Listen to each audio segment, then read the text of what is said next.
of the Pie Friends in the Frostnyrrd Saga. We are 5 minutes late because Kassar said 1 minute about 10 minutes ago, and he's still missing.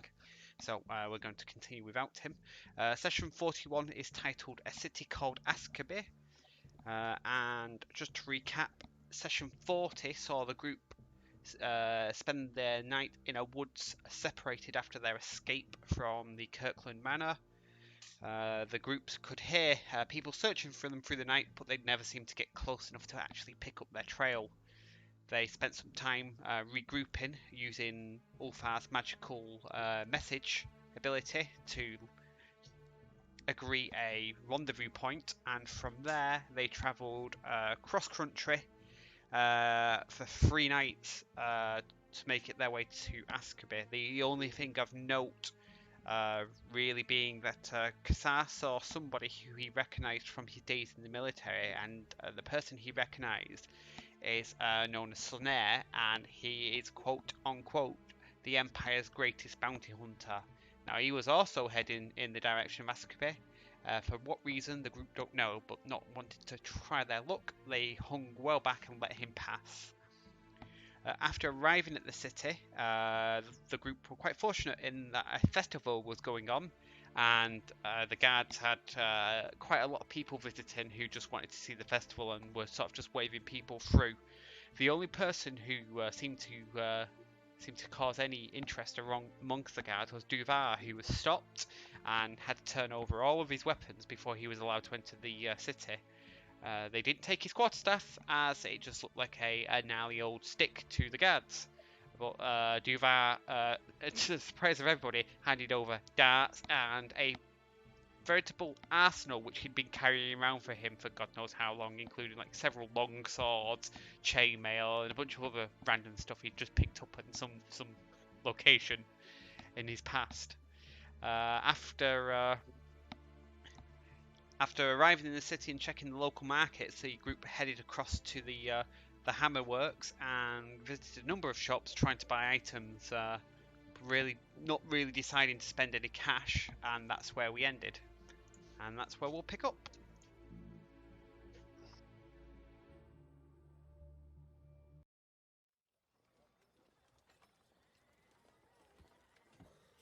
Where are we? So you are in the Hammerworks with several new locations that have been marked for you based on your learning knowledge of the city. So just to recap, these are Right map. yes, 35 through 38. So you've got the glass works, so Pilkington's glass blowers, Hackshield shields, Remora's leather and chain, and Abacus blades. Give me a second. It will show me the main map. I'm just going to go. No, it's still showing me the main map. It says you're on Askrby. I can show you my screen if you want. It's showing me the main map. Okay, have you tried force refreshing? Is anybody else seeing the wrong map? No. I'm back and I'm in the right map. Yeah, just do that. I still don't have the date, time, or weather conditions though. It's probably due to how your map's sized. Like, change your zoom level in Chrome or whatever you're using, and it should start to come on. This sort of the less zoom you have. So I have mine on about 80%, and it works fine for me. Oh, okay, not good. Well, there it is. It's hiding right off the screen. Jesus, 67%. Yeah, I've got to go to 67% for it to exist. Yeah, it depends also what resolution you started Foundry in. So Foundry will sort of scale to the screen size that you have assigned to it. Yeah, I'm at 100%. I'm fine. Oh, it comes. Oh, if you zoom back in it with your manual zoom, it comes back. Oh yeah. You should be zooming in with your scroll wheel and not with your internet level of zoom. Yeah. Okay, new problem. So it's putting me in a map on my own, even though I'm going to the actual campaign. Can you see Askrby? I see when I launch the game, I see the world map or the You're in Foundry and not Roll20, right? The silence is Yeah. telling. Maybe that might be it.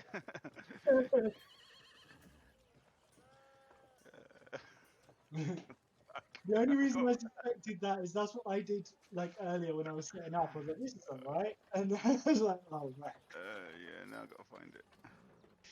Yes, Yeah, I found it, don't worry. perfect. Find it. So that explains a lot. Yeah, that explains a hell of a lot. So just to recap, it's mid-afternoon. The noise from the festival in Maker Square is drifting in and out between the sort of the sound of the workshops.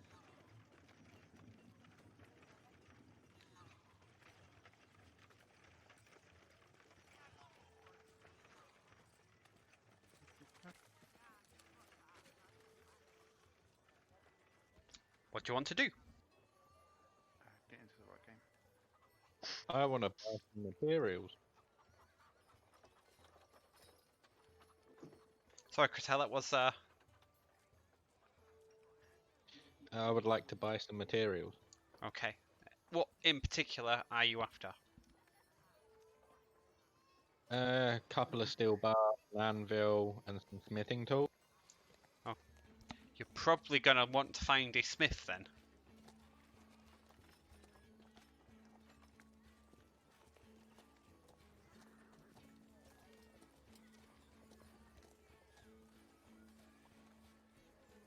Look at you taking my darts off.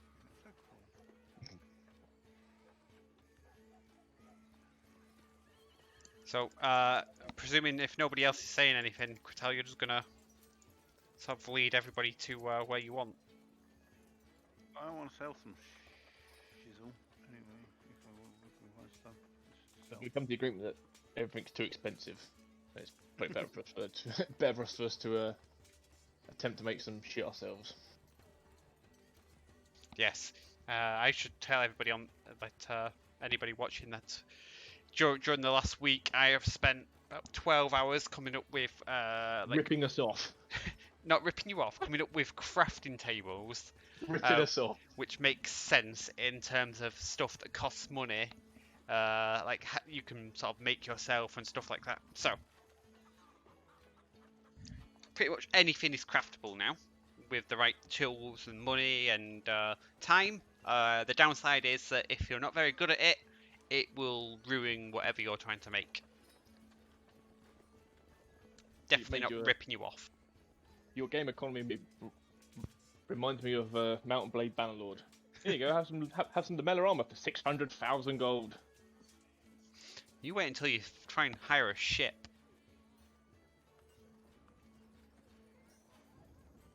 Yeah, we'll steal one. Anyway, to the smithy. Okay.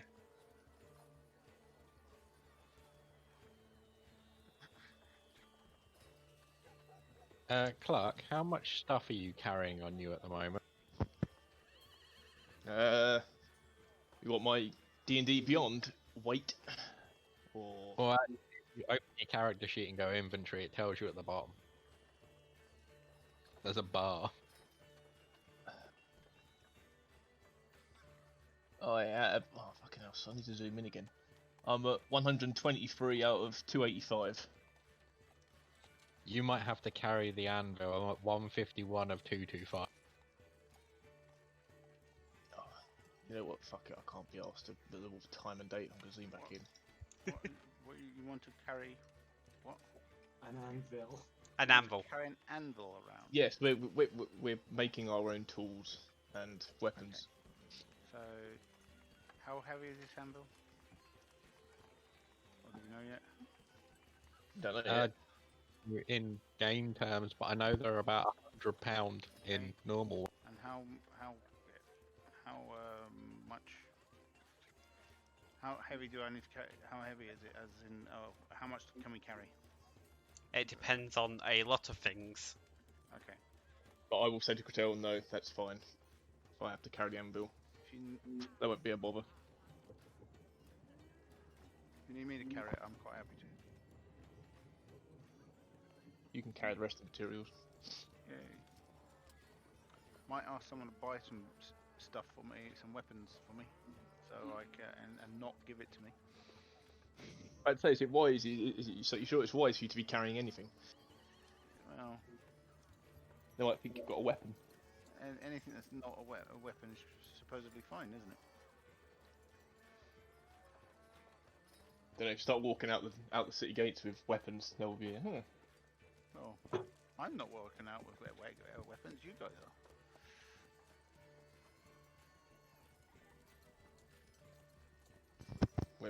We're merely setting up our own blacksmith.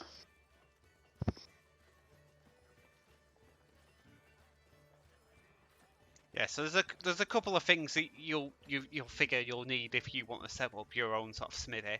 The first being a set of smithing or smithy tools. Commonly includes like hammer, tongs, etc. Probably need an anvil, which you figured. You also generally need a forge or a furnace or some way to heat said metal to make it Pair of bellows. malleable. Bells would help, but yeah, you don't often see moving forges for good reason.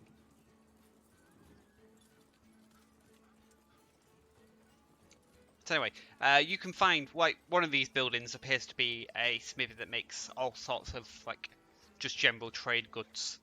So pretty much anything made out of iron or steel that you could want in a town. So everything from like the rings for barrels and cartwheels to hinges, like screws, nails, tools, etc.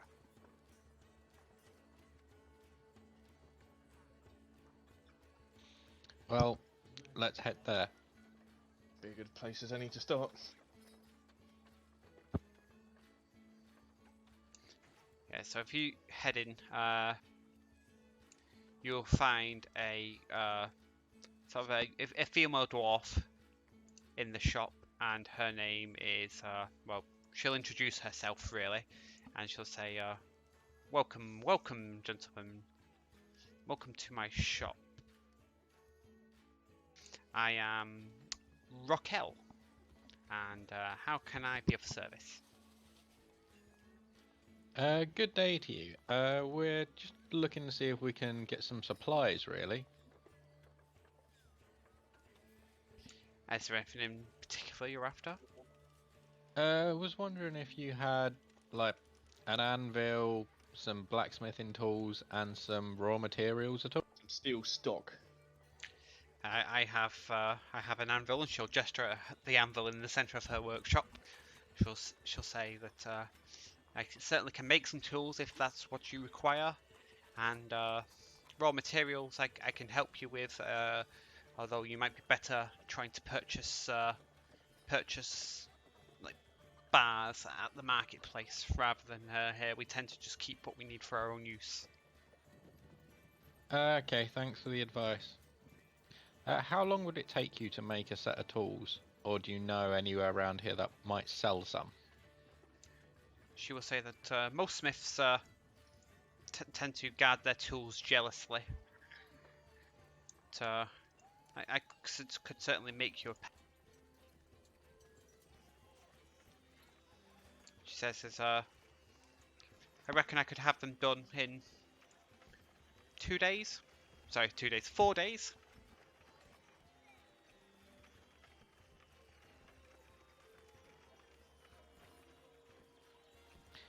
I don't know if we're gonna be here. Come 4 days' time. Here for the festival. Yeah. Fly and visit.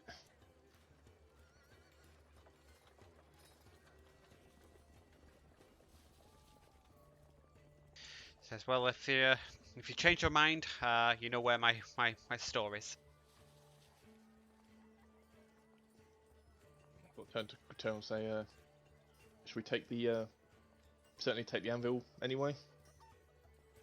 Take it out of the middle of a shop. Just like, yeah, we'll have that. Yeah, she will sort of say, excuse me.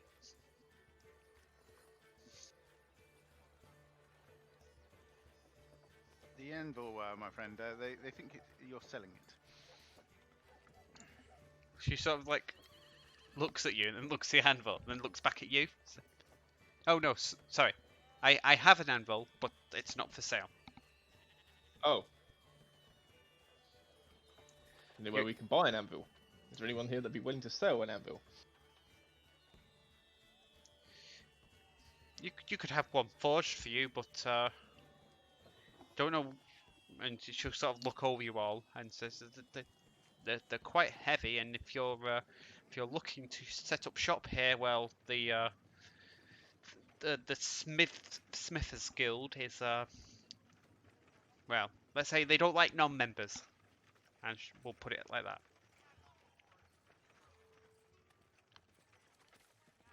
I don't think there's as we said, we're looking to move on, so we're not looking to set up shop. It's just so we can make things and repair stuff on the go. Yeah, she will again look more puzzled and like, Carrying around an anvil, yeah. No Oh, bother for oh. truck. okay, that seems sensible. I suppose that if you were staying in town for any days, and we could come to an arrangement where you could use my forge and my anvil if the price was right, just as, a small contribution to the wear and tear of the place.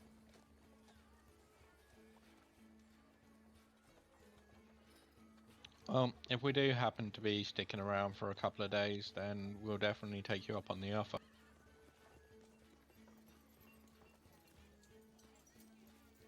Is there anything else I can help you with?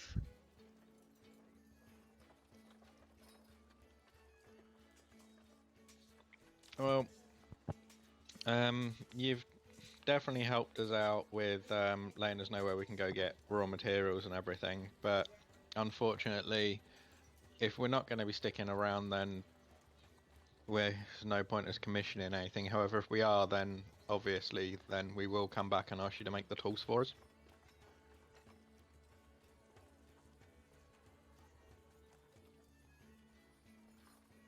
Says, well, if you change your mind, you know where I am. Just look for the sign. And when she says look for the sign, you all recall that there was no sign on the shop when you walked in. And which sign would that be? The sign outside, of course. There's no sign outside. We didn't see one. And she'll look quite puzzled at this and will sort of like ask you to wait a moment and just go out and tilt her head up and said, I've got to put the plastered sign up. And then she'll look at the four of you, and I think Cluck, you're probably the tallest, so she'll say to you, wouldn't mind helping a lady out.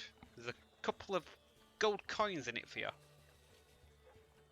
So yeah, do you want her hand putting the sign up? She will nod and go into the back and pull out a sign, and the sign will say the Hammer and Tongs. And she'll say, yes, I was having it repaired. Somebody decided to use it as a target practice during the festival, and well, if you wouldn't mind hanging it on those hooks up there, and she'll point up to sort of like there's a empty signpost outside the shop. So yeah, no bother. I'll go outside and hang it up.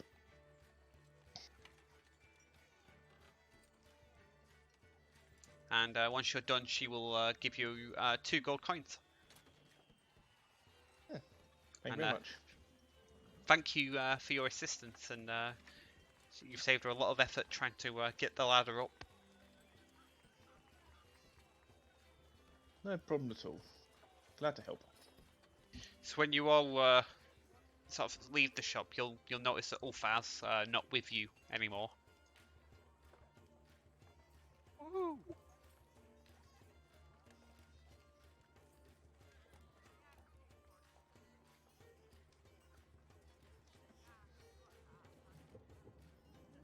Just been wandering around. Yeah, so Ulfar, while they're in the in sort of like the general smith, because I can't think of a better term for it at the moment. What have you been doing? Yeah. Literally, like he's realised he's too poor to do anything. So he's fed up of listening to blacksmiths go on and on. So he's literally just been walking around looking at all the smiths getting on with their stuff, but not really talking to anyone. Just sort of walking around the block essentially. Okay. So, like you're not too far when they come out, so you can probably see each No, other. no, no. Sort of thing, If yeah. they take their head up to look around, they'd probably see me. Like, I'm going to be 30, 40 yards away, maybe. Yeah. Okay.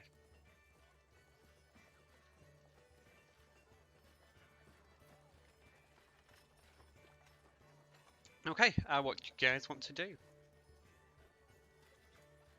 So, Well, head for the market. yeah, so as we're going along, sort of say to Patel, shall we see if we can find any tools or an anvil on the market we can possibly pick up, or even speak to one of the smiths if they've got an old one that's not being used we can pick up on the cheap.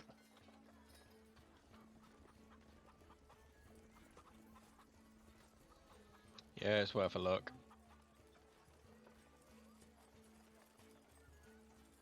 Okay, why not? Are we boring you, Ulfar? I am bored. I am not going to lie to you. I'm terribly, terribly bored with smiths and their expensive crafts and this stupid festival, and I'm bored. Not our But- fault. It's not our no. fault your Stormlord made you poor. I have true wealth in my heart, as does Kassar now. Anyway, you said you got to go to the market. Let's go.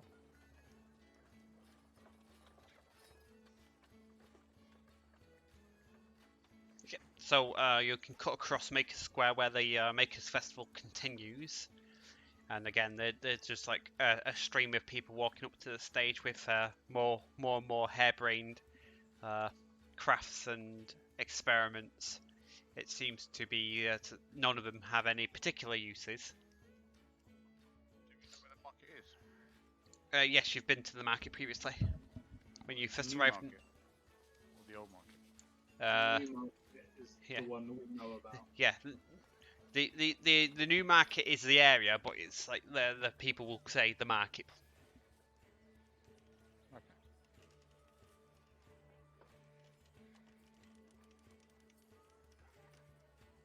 Yeah, so you'll head back through the gardens of Aspenhall and arrive back at the market.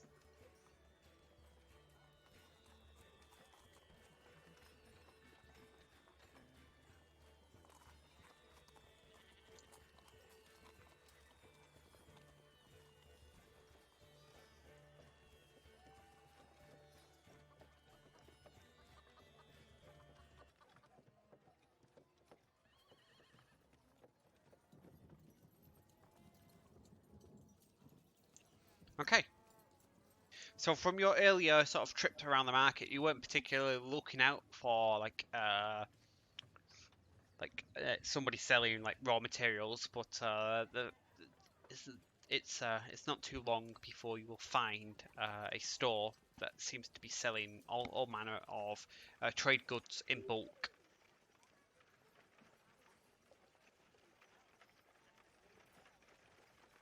I suppose we'll walk around the stalls and if we can find a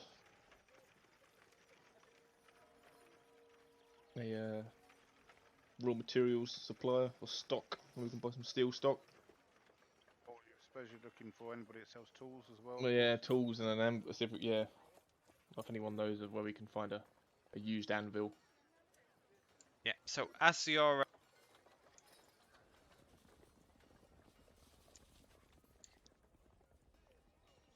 walking around the marketplace, you will find a stall that's laden with sort of bars of various materials. You seem to see it's mainly iron and steel that you recognise. There's a few others that look a bit unusual to you, and the owner of that stall will sort of see that you've taken an interest and beckon you to come over and he will ensure that you have whatever he has that you need. So yeah, I suppose we'll go over and just sort of ask. Yeah, we're looking for to buy some, in particular, steel. There's a couple of materials here I'm not familiar with. What are these? He will gesture to some bars where he has cold iron stacked up. So I think one of you, I can't remember who's, I think probably Cotel's had took Ares' cold iron. Yeah, I did. I've Yeah. already sold it though. Yeah, so he will say that this is cold iron. It's very uncommon to find it in bars like these. It's taken some effort to make it like this and a lot of gold to purchase it. But if you're after some, I can sort you out. I'll sort of say, have you ever seen this cold iron before? Or know of its properties against steel? I have, yeah. It does nasty things to elves and anything from Fae. Yeah, better than your normal run the mill steel then. Didn't they say it was in the shop that it was hard to work with though? Yes, it is.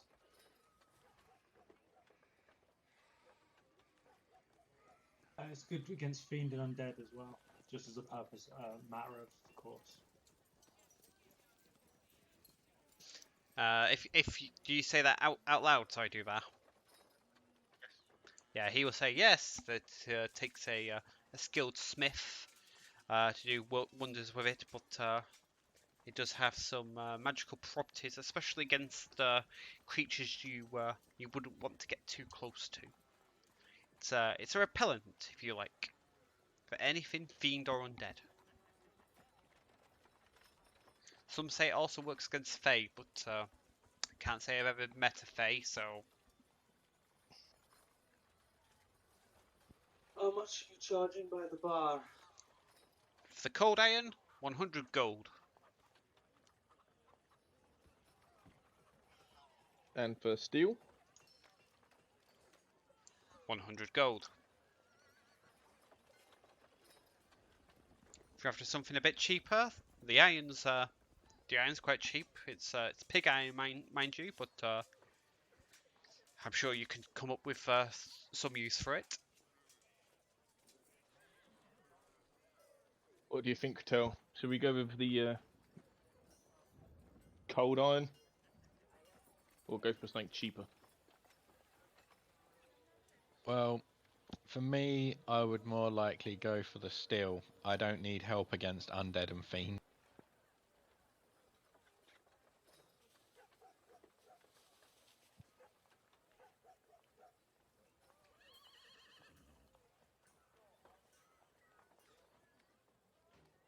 Just out of context, David, how many bars would we need to make a sword or whatever it is? So the way it kind of works is that you pay the material cost once, and then you magically make it stretch because it's just easier mathematically, and Okay. so 1 bar is needed is enough for most items. Now there is a daily cost as well, so like the more complex or the more expensive an item, like plate for example, you have to spend money on crafting it day after day after day. Yeah. So that's like to take into account stuff like charcoal or coal or whatever you're using to like feed the furnace and whatever else. Consumable goods. Yeah, the consumable. So you get the charge of the material once, but then there's a modifier on it. So most of the cost comes from the craftsman, not the material, until you're into like silly materials. So anything above rare, really. Okay, well I'll probably go for a bar of cold iron.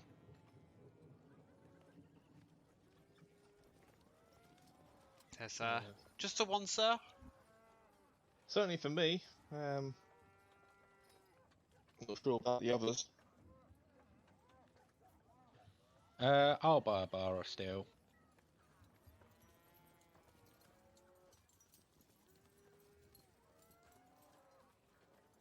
Okay, that will be 100 gold each, please. No. Hand over 100 gold. Yep. I'll just say you haven't even got the tools or the anvil yet. Never mind the furnace. Yeah, We'll so get it. for the sake of weight, I don't know, it's like an ingot, so I'll say maybe 10 for the cold iron and 5 for the steel. Feels like steel's lighter.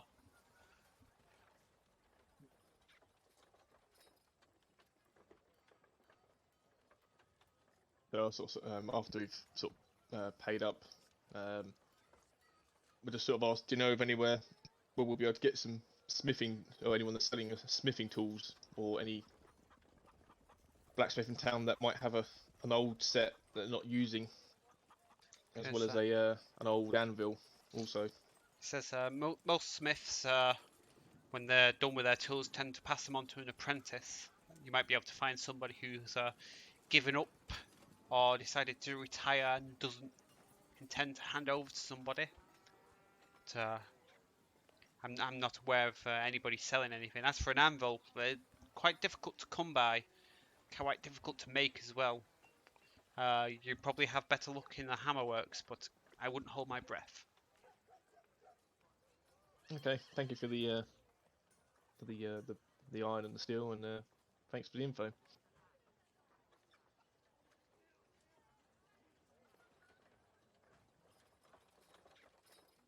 So then we'll time to tell and sort of say, where should we go next? Sounds like back to the hammerworks, maybe. Well, I think first we need to find out whether or not like we're gonna leave town anytime soon. Yeah. Ah, finally something new and interesting. Yes, let's go to the docks. Yes. What?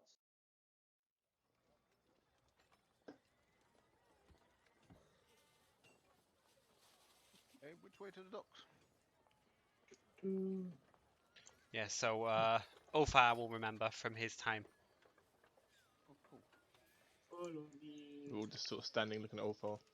Yeah, so he will lead you through Lord Astor Square, back past Aspen Hall and past a amphitheatre, and then you can see that the sort of like the town starts to become more and more like warehouse and sort of like warehouse and warehouse. I guess there's not a great deal of Industrial?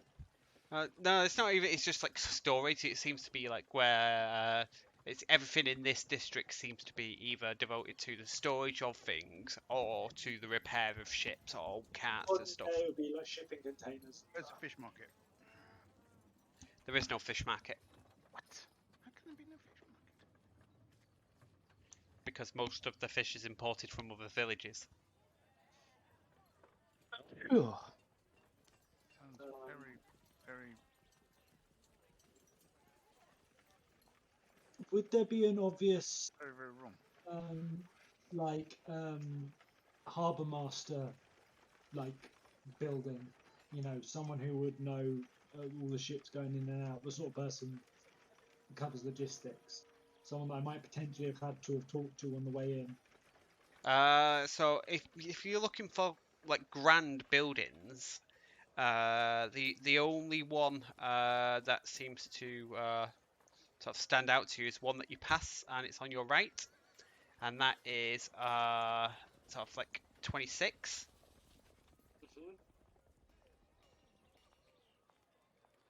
Here.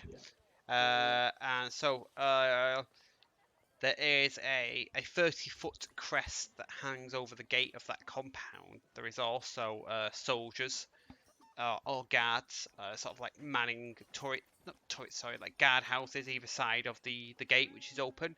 Inside you can see like massive amounts of both goods, people, and wagons. Seems to be like a central sorting area for goods. Now, if you look at this crest, I'd like you, all four of you, to make a history check. I'm so good at that.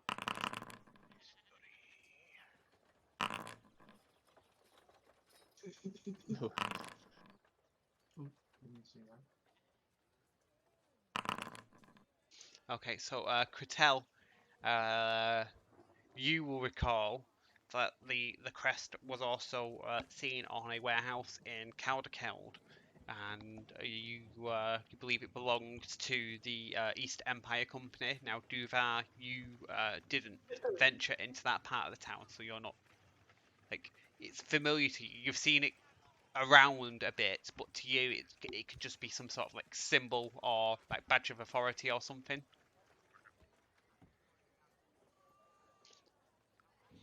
I will let everybody know what it is. Empire. Who might they be?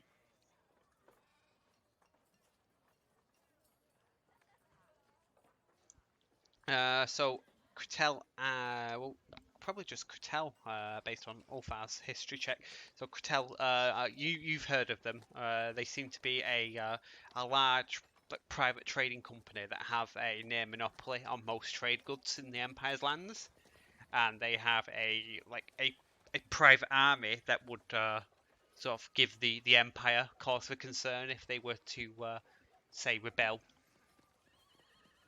Yeah, and Kassar's got his own little bit of dealing with the company. Yes, I'm assuming Kassar's had something come up because he's not moved and he's not said anything. Yeah, he's disappeared out of Discord, so yeah, I don't know. You know.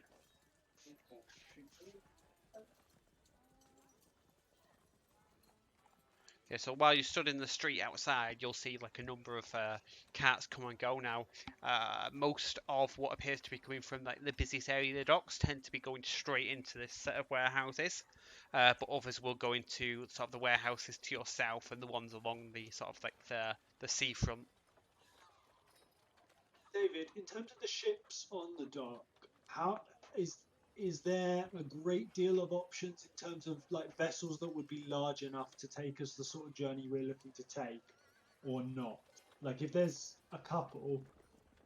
Yeah, so Or- from what you can see, sort of along the seafront, so out in the mouth of the river, there is a large warship. It has, from what you can tell, 4 or 5 decks, and it's bristling with cannons. It's so large, it's unable to actually find a berth, and there are little like rowboats ferrying goods and people to and from. So as you watch, you can see it is being loaded with goods, and Yeah. these little boats are sort of returning, loading up, and then going back out to it. So it's taking up provisions. There are a number of other ships that have similar markings and insignia, and you can sort of tell they all seem to belong to the Empire military. Those ones seem to be also taking on goods, but also taking on soldiers as well. Sort of like you can see, sort of milling around the docks, like hundreds of soldiers that are getting loaded onto ships. Yeah. Around sort of the 24 mark, you can see ships that aren't imperial, but of sort of similar design, and they are manned with the same sort of people that you can see at the large East Empire Company warehouse. So Yeah. they look like their ships. So they're the independent trader ships, as it Well, independent is probably not the right word, but yeah. the Empire. They're not military ships, noticeably. Yes, they're not military, but they're like armed trading vessels. They are like well protected, and like they're a military ship in all but name, really. There are a number of smaller vessels which also fit that sort of description and look like they're East Empire controlled. There's also a sort of handful of what appear to be smaller independent vessels. You can tell they're sort of independent because they have varying different designs. Okay, and these smaller vessels, are they big enough to do the sort of journey we're looking to do? They or... all look seafaring vessels, so Okay. there's no like rivercraft here or no like island hoppers. These all look like they leave the coastal waters and traverses at least like 2 masts on each Yeah. of the even the smallest ships, and like the big one out in the what's it called has 4 masts, so Okay. it's quite a bit heavier, but you're not sort of sure whether that converts very well to speed or not. Okay. Of the independent smaller ships, how many are we looking at roughly? You can see 2. 2. Okay. I'll turn to others and go. I suggest we go and talk to the captains of those 2 ships. Sounds like a plan. See what they can do for us. Sounds good to me. Okay. Yeah. We'll Everybody agreed that Kazar's paying for this year? Yes, Yeah, so- yes. I think I heard him say that. Didn't you say that, Kazar? So Yeah. before you're allowed to walk into the docks, Yeah. you will be stopped by somebody who looks quite official in the area, and will ask you to state your business. We are looking by passage or to charter a vessel on a journey for me and 4 of my friends.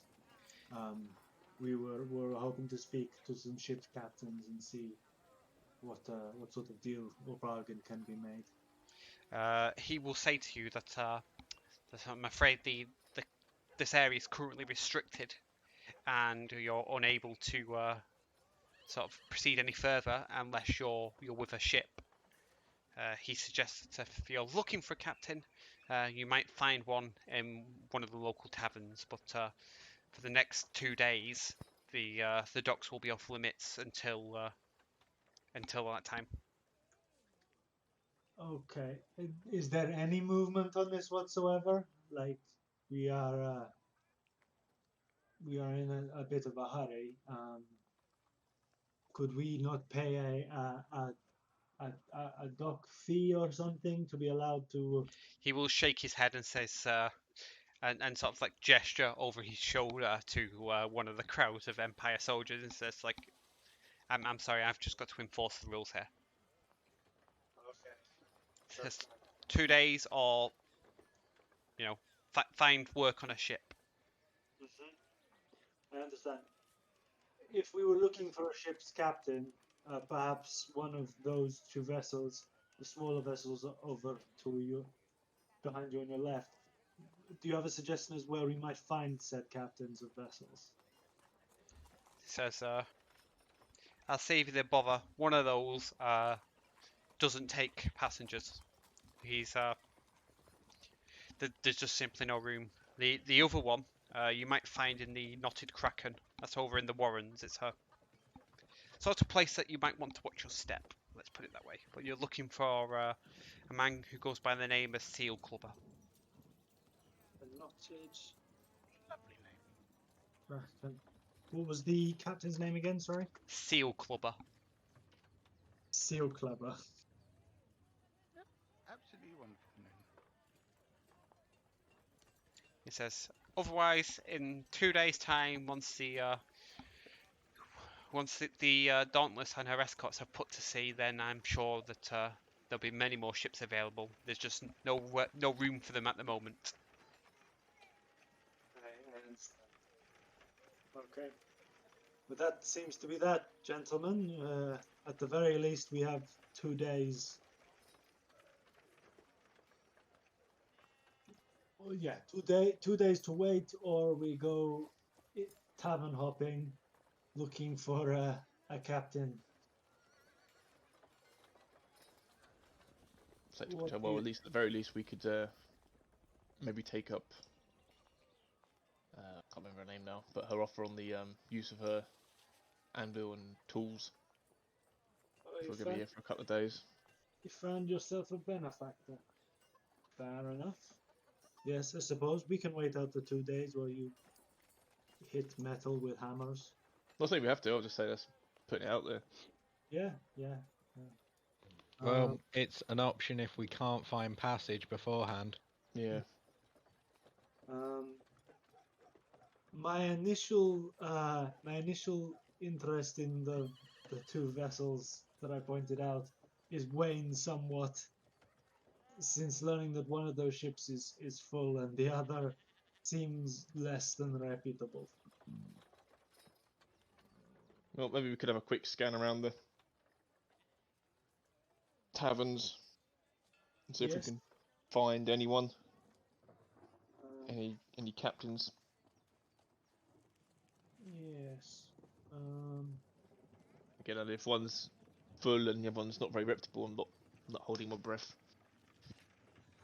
Yes. Then we might. Yeah, we need to find taverns and find them in maybe more reputable areas of the town.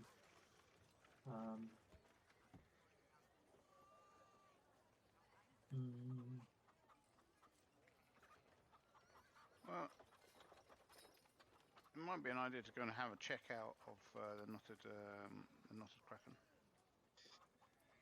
yes, I suppose. I mean, if this captain, If there's one captain there, there might be more than that. we're still near the guy, aren't we? If I ask the gentleman at the gate, what's the Mr. Seal Clubber like? Is he He a will reputable captain? think for a good number of seconds and say, so if I had to pick a word, daring. We are daring. This I'm liking the more the sound of him. He just has a weird name.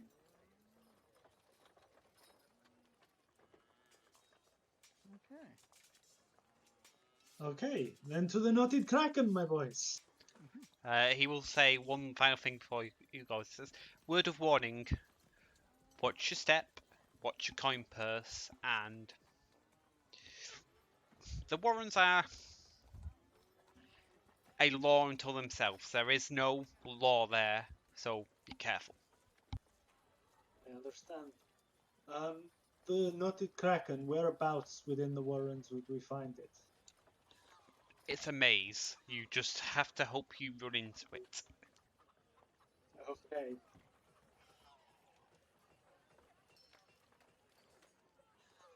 Thank you for your help, sir. He says, no worries, I'm just sorry I couldn't let you in. Yes.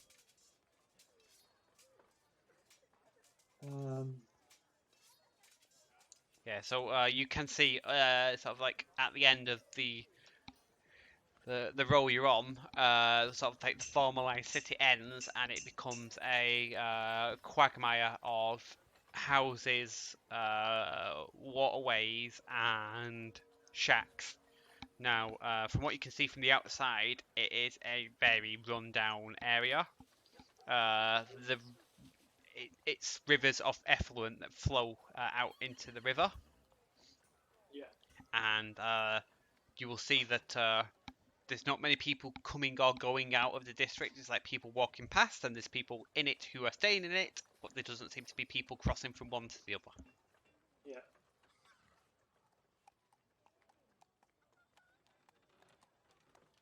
Okay. Mean faces on, guys. And Ulfa pulls out his flaming maul and starts walking into the Warrens.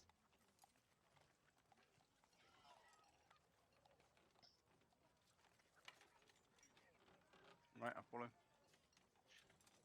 Rude.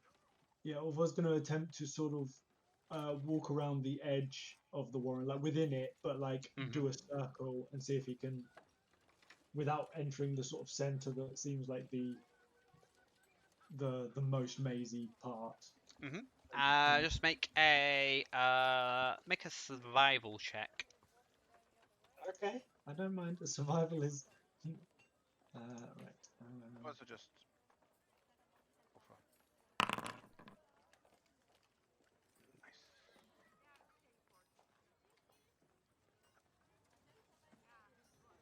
Nice. Okay.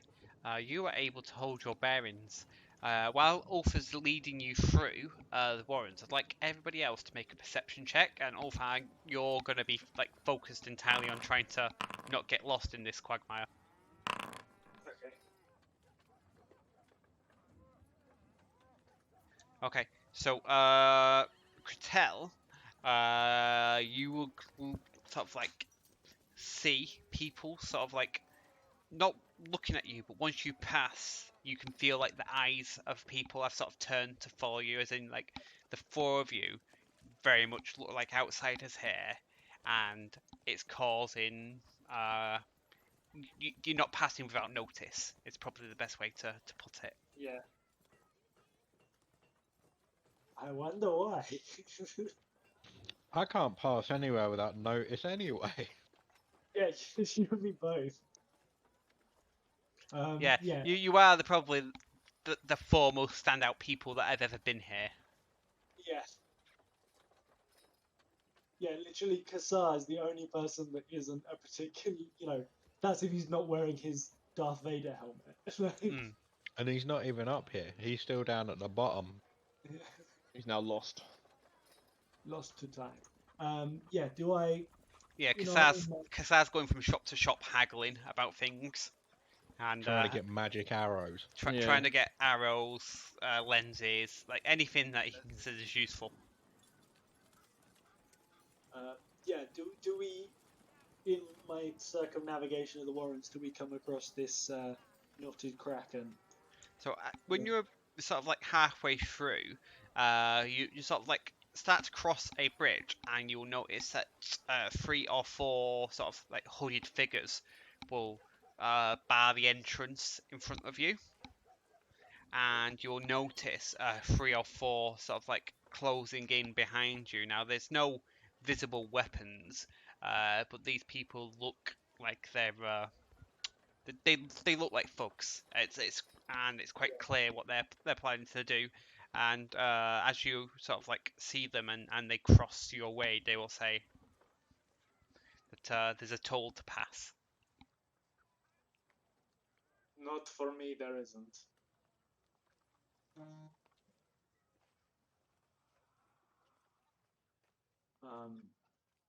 We are going to the knotted kraken. We have business with Captain Seal Clubber. I do not have business with you. And I will go to push through them as though that I don't think they're even they don't mean anything. Okay. What's everybody else going to do? Back him up. I will stand with him, but I won't say anything yet.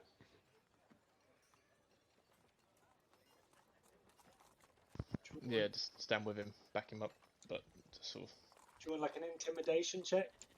Well, it depends. Are you trying to sort of barge him out of the way, or are you trying to like scare him out of the way? Literally, I'm just trying to sort of I'm acting as though that I've come across this a million times and they're meaningless. This is nonsense that I don't have time for. Okay. So what sort of check would you like then? What sort of check would I like? Yeah. So there's a couple of ways this can go. You can. I just Sorry, go on. So like the person who's been like speaking up until now is going to hold an arm out to stop you. Okay. And as he does so, you will see like a glint of steel underneath his cloak, and he will say to you that don't care who you come to see, toll's the toll. You've got to pay it, otherwise you're going to see the Rat King.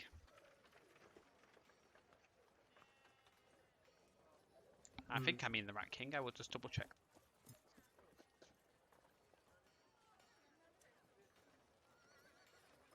No, not the Rat King. Sorry, the Spider King. Spidey. Who might he be?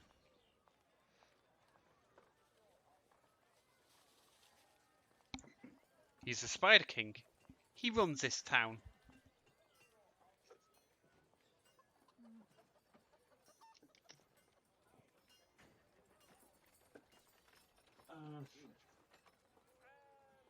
And does he know that you're talking in his name? You don't seem worthy enough to represent anybody.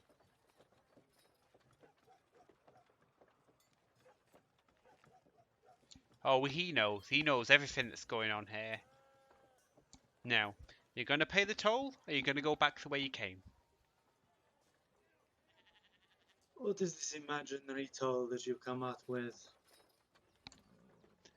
1 gold per person per crossing.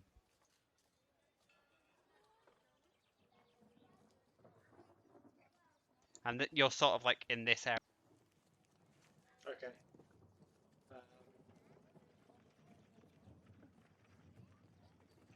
Yeah. Ulfar's gonna take a deep breath and look at the guys behind him. What do you want to do? I mean, this is probably just some chancer, but I don't know this place well enough. My instinct is to knock him in the water, but I will stand to democracy. I'd Well, like to see you I don't- try. I do not take too kindly to thieves and thugs. You're speaking to a member of the establishment, I'll have you know. I could have you arrested.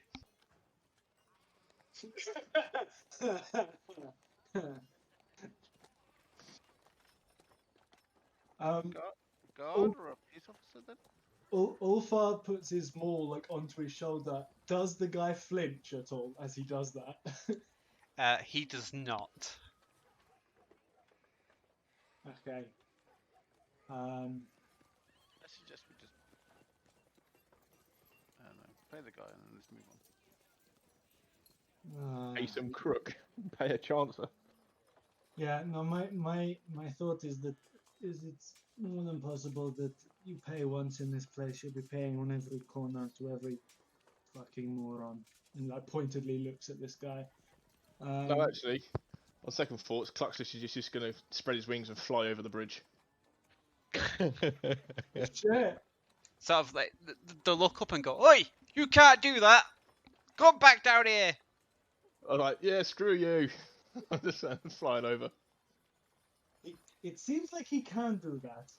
You'll get what's coming to Seems you like he did do once that. the Spider King gets hold of you. Won't be so fluffing then.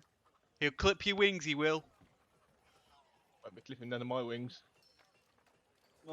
It is, while it is amusing that the Spider King has chosen such inept guards to enact his toll.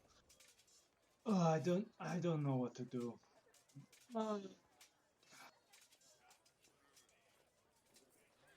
I mean, we Rugby might find tackle another him. captain elsewhere. I don't want to get into sewer politics in this place.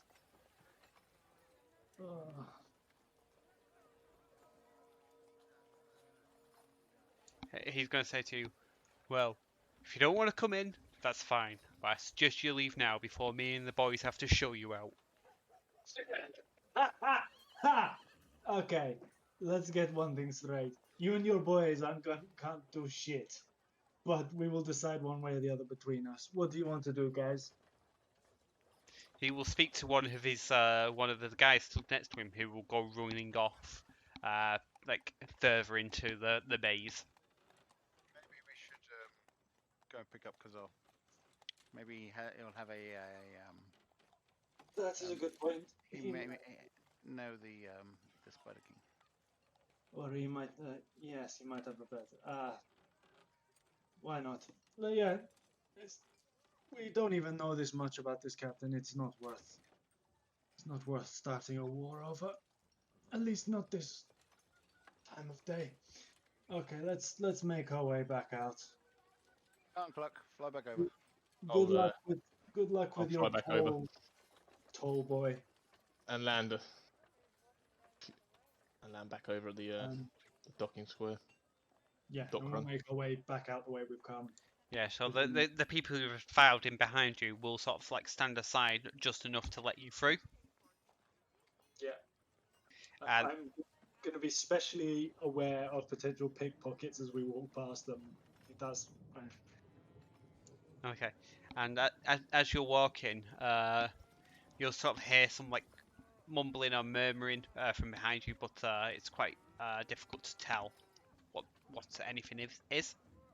And not before long, Ulfar, you're able to lead the group out of the warrens and back onto dry land. okay. Yeah, let's So go at this pick point, up you'll the- see a guard patrol sort of walking past between sort of like coming out of the harbour area and walking along the road that you're on. And like when I say guard, these are quite clearly Imperial soldiers. Like the whole place is like the guards are the Imperials and the Imperials are the guards here. Just noticing before they do, and I'm gonna nip down an alley and re-put on my disguise before exiting out again.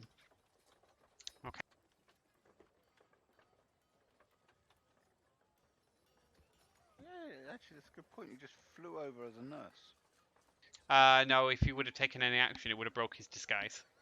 Mm-hmm. That's probably not a good thing. Right, yeah.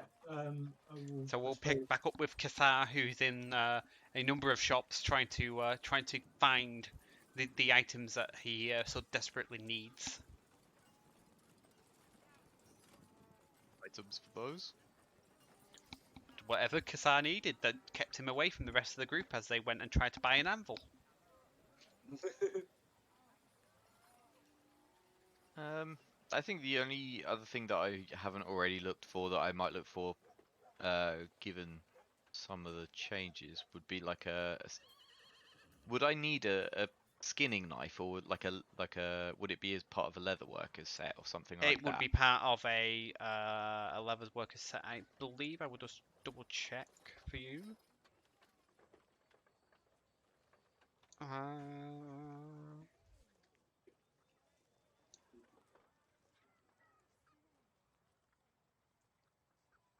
Let's see. Tools include a knife, a small mallet, a edger, a hole punch, a thread, and leather scraps. Yeah, I'll look for a leather worker's kit, I guess, because it'll be useful roundabouts.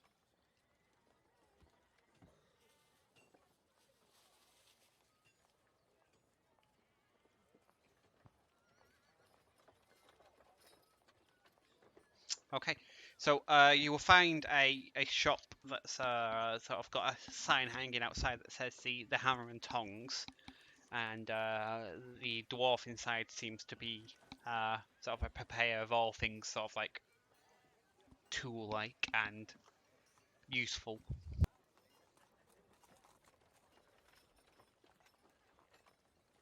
Okay. Like to see a set of leather workers' tools, please. This is all leather workers' tools. I can probably cobble something together.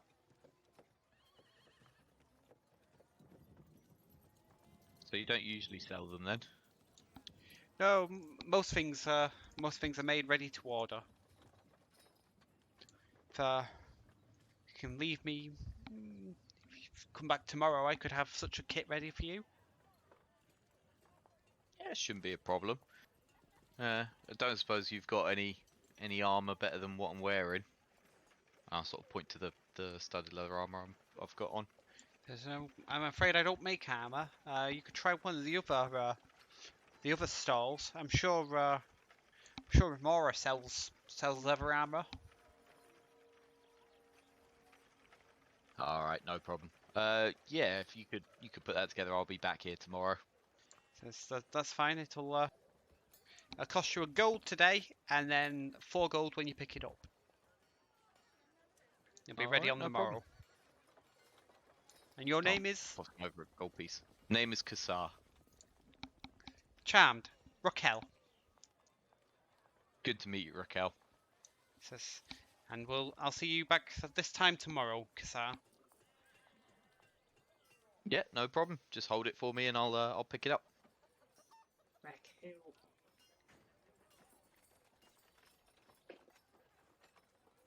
And with that, I guess, in my absence, did I make any plans to meet anyone afterwards? No. No, you, In- they. In So which case, I would be here. yeah, they came up with a harebrained scheme to buy an anvil that they could travel with, buy some tools, and then buy some iron bars. And they have Okay. crisscrossed from location to location trying to do that.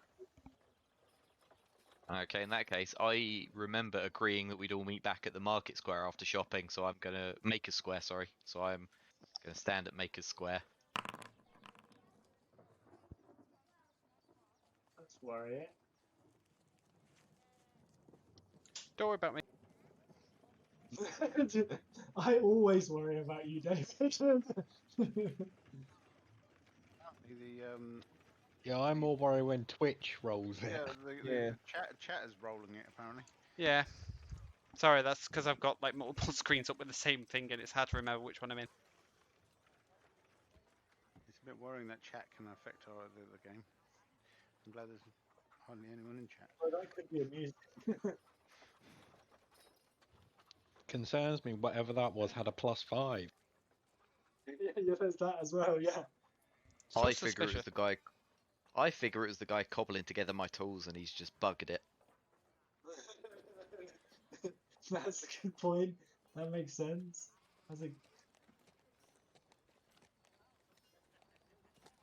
Raquel has Yeah. ruined it. Raquel, the male dwarf. Female dwarf. Oh, it was a race- female. How Okay, racist sorry, of you said to male. assume that she's to assume her gender. In fact, Women shouldn't have beards. Hashtag women Name- should have beards.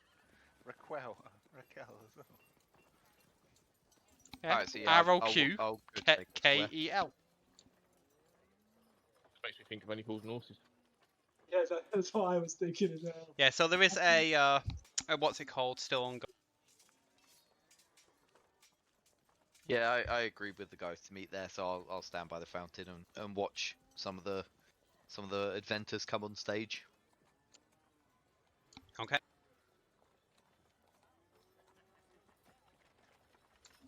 So let's see. How long have they been gone? They've been gone for about 2 hours before they returned to the square.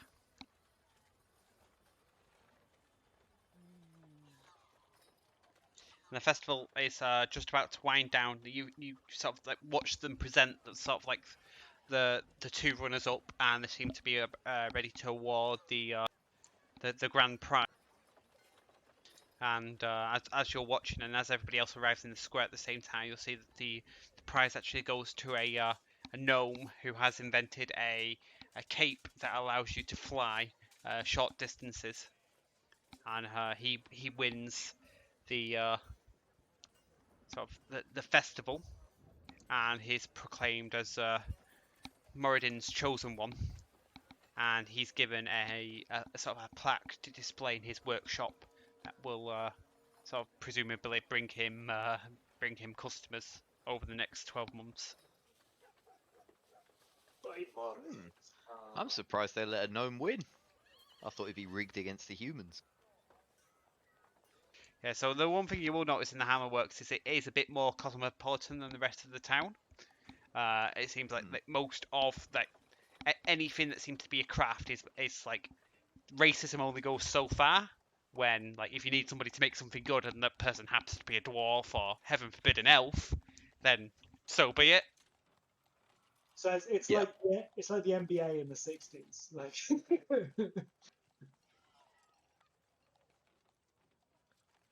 Okay, that's cool.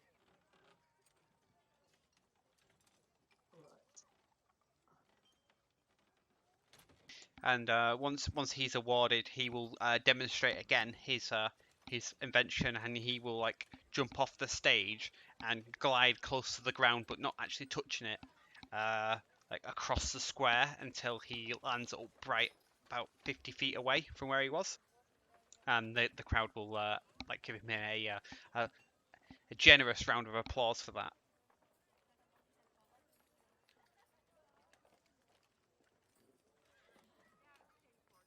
You know, it's impressive, but it's not massively impressive.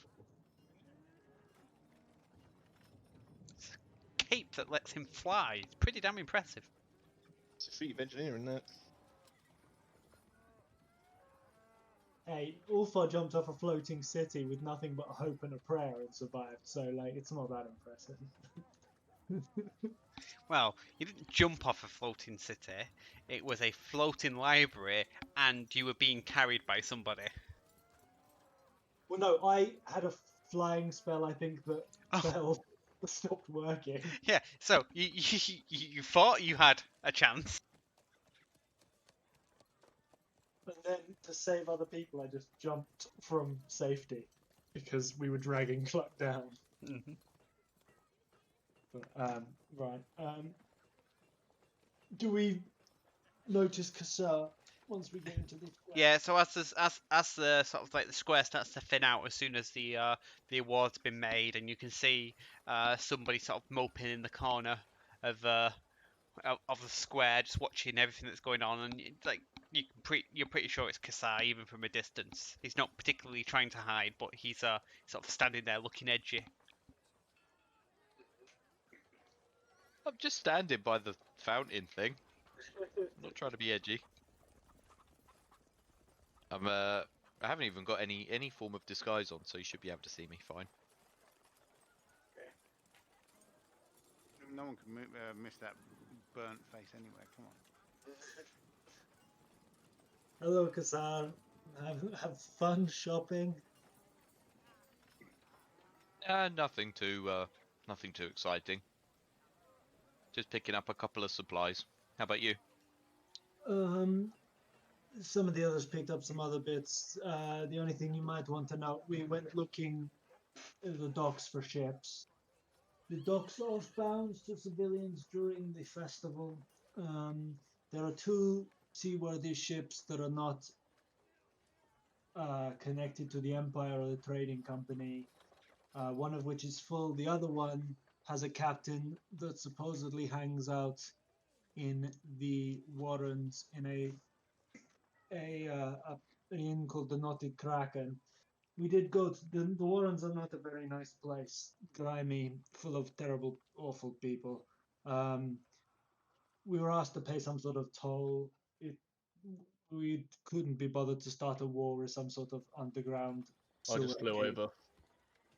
So we just thought we'd come and find you and discuss what to do next. Yes, he seems to be the gentleman seemed to suggest he was part of the constabulary, suggesting he was either linked to the soldiers or something in some way.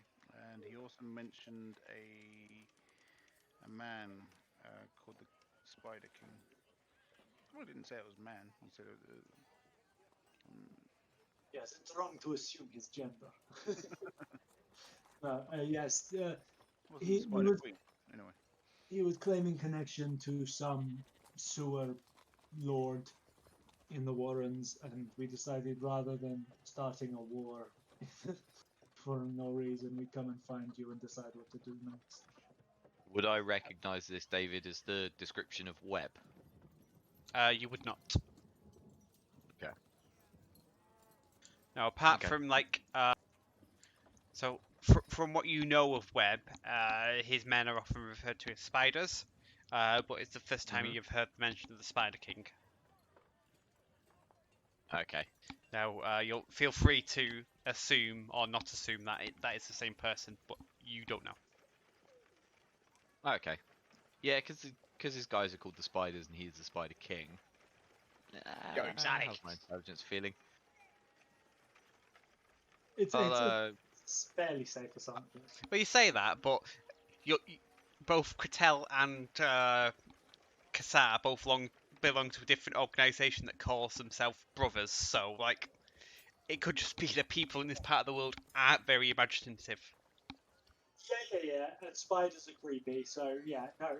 It's not a long stretch. No, to- it's plausible, but it's not. It's like it's no. I must stress, it's nowhere near like hey, oh, it must be the same. No. Yeah. no, it could be different. It could be some different underworld, but the safest thing for me to do if I would have a doubt is go and see him where I know he is supposed to reside. Mm-hmm. So I'll tell a group. I might know a guy. old acquaintance of mine. I could go have a word with him, see if he knows anything about any ships going off.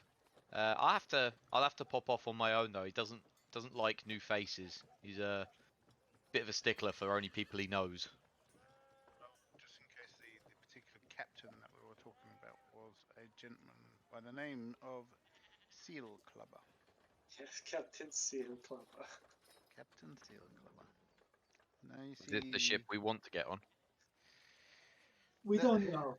It is the only one that is not affiliated with a larger organization.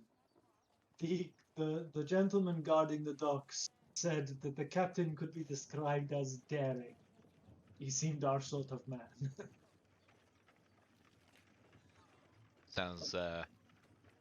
Sounds very safe. When has safe ever been our lives? I prefer it to be more safe than less safe. Let me talk to my friend, and I'll see if he has any information for us. He's been in the city longer than any of us have. That's a good idea. I would also suggest you going and having a look, maybe speaking to the dog guard about the ships that are currently in. Being an old Empire man, you might pick up something about the ships that we wouldn't notice. There is an awful lot of soldiers there, though. Yes, I wouldn't go without at least a facsimile of disguise. Pop by if I get the chance. Mm-hmm. What else? What will we do in the meantime? Let's see. Well, if you guys let me know where I can find you, I'll go off and see if I can find my friend. Well, we haven't decided. We haven't decided on a place to stay. This square seems as good a place as any for us to meet up again. I was hoping to stay at what's it called? The wasn't called Kraken. Sounded like a lovely place to stay. Noted. Not a Kraken. Really? You did have your eyes open in the Warrens, right? It was basically ugly people on a mound of shit. I'll look at him and says, "I'd say, welcome to the Empire." Yeah. A lot of people live that way. Yeah. Unfortunately, not everyone can be a rich man. None of the Empire has anything to say. Yeah, Kisar says about it. not everybody can be a rich man, and behind him there is this large, expansive hall that just rises up out of this pristine parkland. I want to visit the temple at some point, but other than that, I don't have any particular plans. Let's pop to the temple. Why not? Sounds like a place to go and have a look. While Kazar does his That's his thing. thing. Do your thing. Do your thing. Yeah, okay, that sounds like a plan. We'll meet back here in an hour or so. Yeah, sure. I can meet you back here in about an hour or so. Probably two.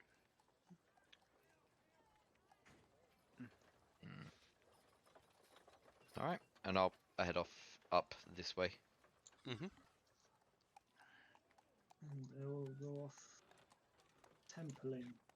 Yep. So you'll walk with each other for a few minutes until Kisar seems to sort of just hang around and is probably quite clearly waiting for you to disappear before he picks a direction.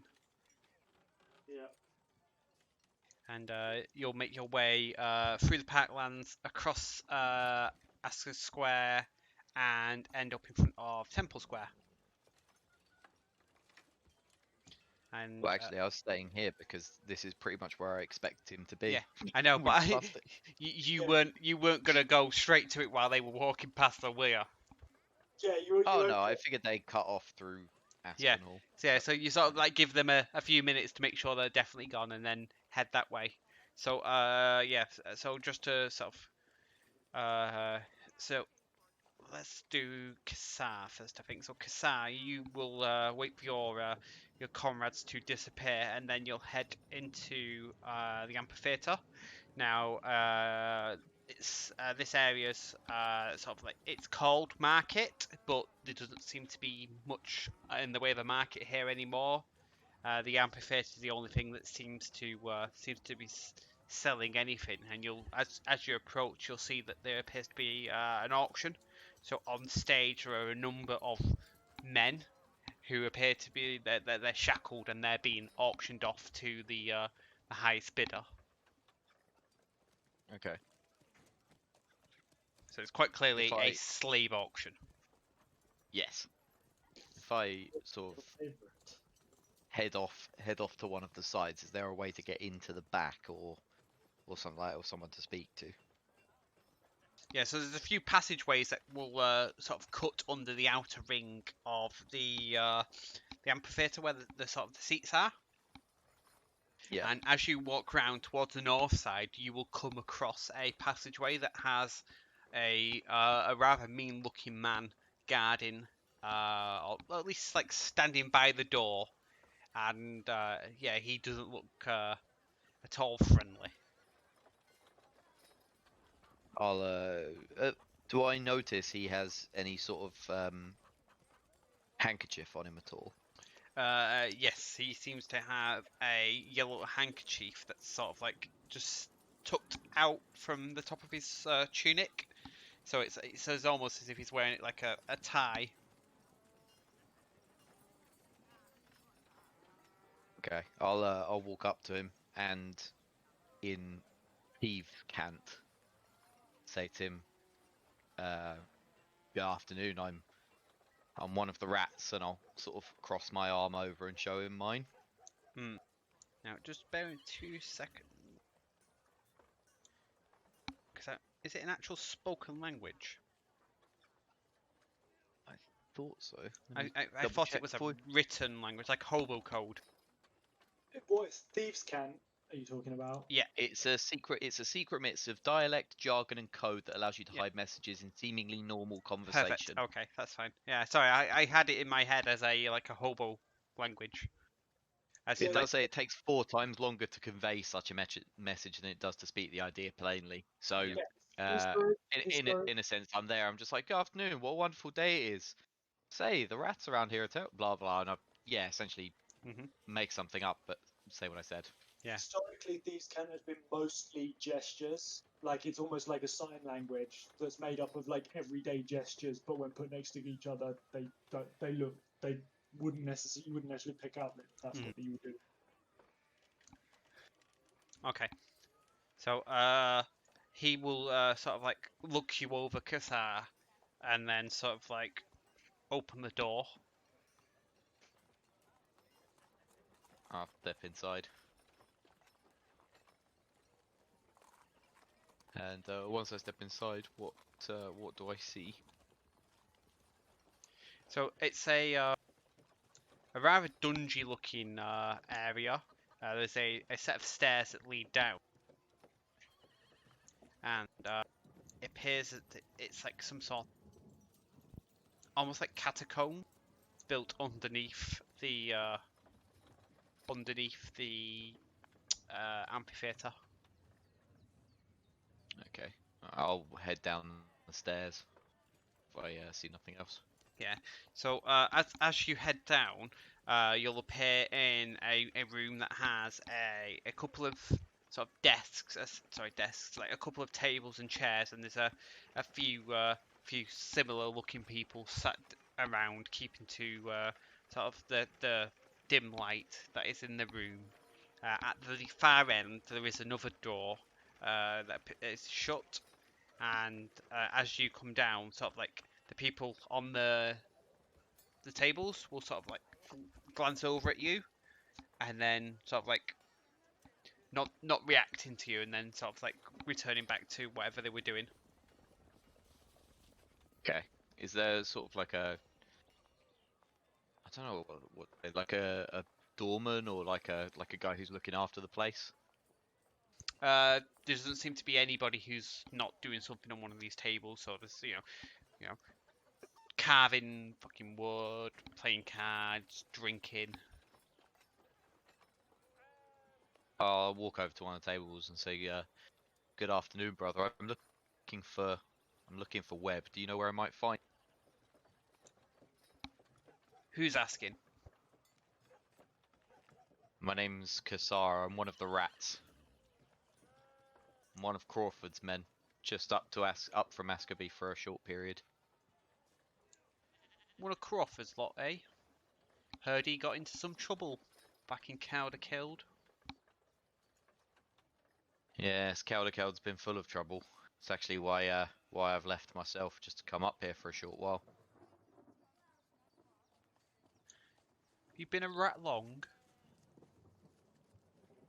Not too long. I've done one job for Crawford, and he's welcomed me into society. But I'm actually relatively new. And you want to see Webb? Yeah, I just need to discuss something with him. Looking to get out of the city, but I know ways out of Askrby by boat are few and hard to come by. I was wondering if he could do me a favour and maybe I could do something for him.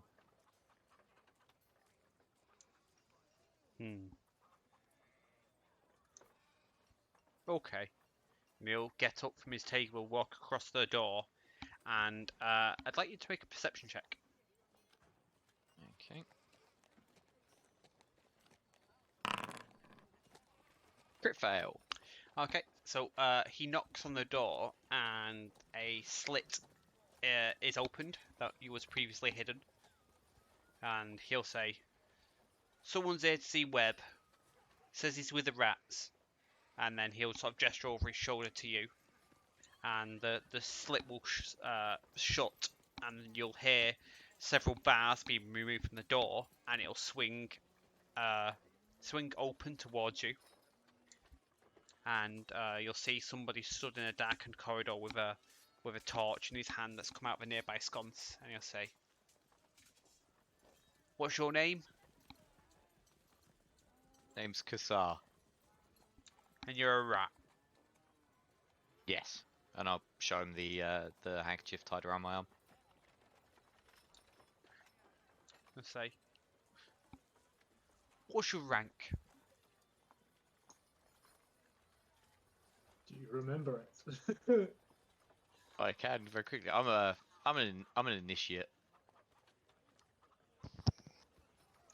"An initiate, you say?" An associate, sorry.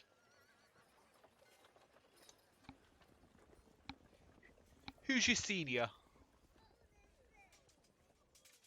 Crawford.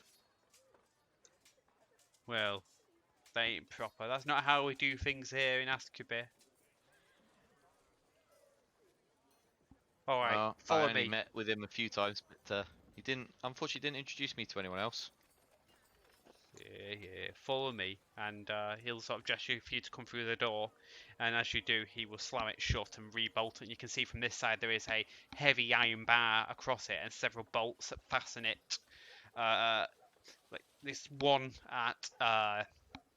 so at the top, there's one on the left and right that go up into the ceiling. One at the bottom, two at the bottom that go down into the floor from each side, and two opposite the hinges. So it looks like this door's made for resisting being forced by a great deal of effort. Yeah. And he will lead you down a dark corridor. So it's like sort of you'll travel 25 feet before it'll sort of swing to your left. And as you can, as the light sort of his torch sort of uncovers part of it, you can see there's actually stone sarcophagi set into certain alcoves. Yeah. And he'll continue walking, and then come to a sort of a large set of well, I say large, like there's some steps that lead upwards, and then in a room with several pillars, there's another bunch of tables and like a little bar, and Yep. there's a chair sat above all of this on a little alcove, and you can see in there is a man who's hooded, and you can't see his features. Now, just to sort of give you a feel of the room, it's about 25 feet by 20 feet. There's 3 pillars, and he's sort of sat in front of the pillar at the far end, and the wall behind him to the back right corner has caved in and partially collapsed. Yep. And in this room with this hooded figure, there's 3 or 4 other people who you can't really see in the darkness, but you can sort of sense their presence. Okay. And he'll say, "There's a rat here to see you, Webb."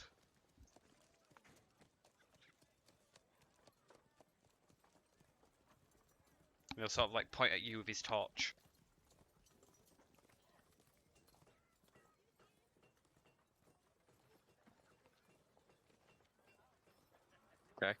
I'll call out after he said that. Say, greetings, Brother Webb. My name is Kasara. I was hoping to seek your help and let you know that I'm here, at least in town. I don't want to intrude on your activities. I thought it'd best to let you know that I'm here as well. Did Crawford send you? He didn't send me directly. Just my actions have brought me here for a short period of time, but we'll be leaving soon enough. It's actually the reason why I've come to see you. Go on. My associates, who are not members of the Brotherhood, but have helped in various endeavours, are looking to get out of Askrby by boat, and they say that a lot of boats are extremely hard to gain passage on. I was wondering if you had any idea who controls some of the boats at the dock, or if there was any way to ease our passage off. So he will sort of sit forward in his chair, still keeping his features covered, but you can sort of half make out his nose and his lips now. And he will say that the Empire control most of the ships in the harbour. There's movement going on. Soldiers and provisions. They're up to something. Maybe another war. We'll see. Yeah, so I was told though that someone called the Spider King had some influence at the docks by the Warrens. I wasn't sure if that was yourself or not, because this is the only place I know to contact you. He will chuckle and say, "The Spider King." Those dogs in the Warrens use that name and they don't know what it means. Who is that man, if I may ask? It's a term that they've come to use. I suppose it started with me, but they're not part of my little group here. Are they separate then, or are they intruding on your operation? It's a shithole. I don't care for the Warrens. That's fair, but there's a lot of poor people who live down there. I know you wouldn't want them to expand too much. I'm sure you've got it under control, though. I do have it under control. What happens in the Warrens stays in the Warrens. If they dare set foot outside, the guards will see that they're put in their place.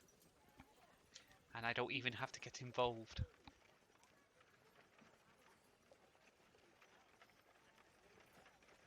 That's fair. Now, as for your problem with the ship, Yes. your best bet there is anything finding you can do to an help us? independent captain.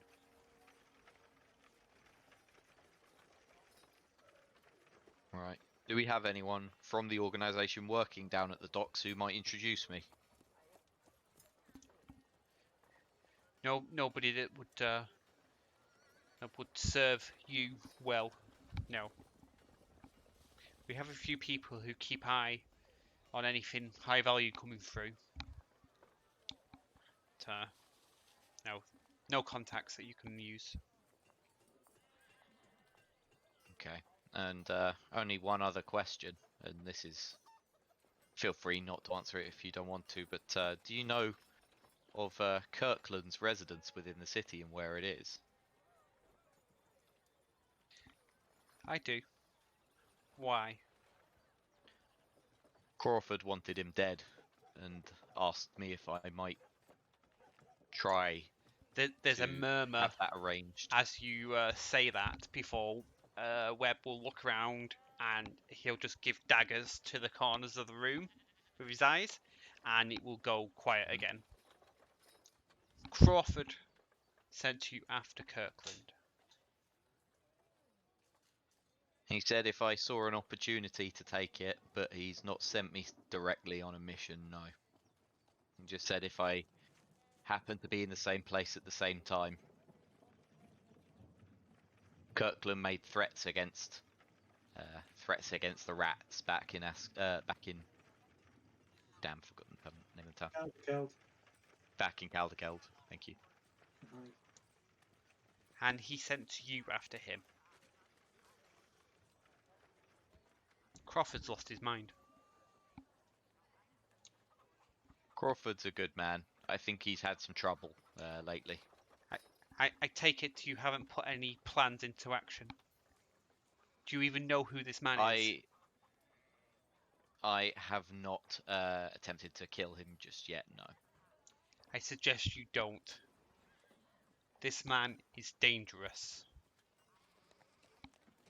Dangerous to you, dangerous to your friends, and everybody you have ever known. I'm aware he's a high-ranking Empire man. He's a slaver by nature. He will gesture for one of his men to come to him, and as he approaches, he will whisper something into his ear for 10 to 15 seconds before that man then leaves.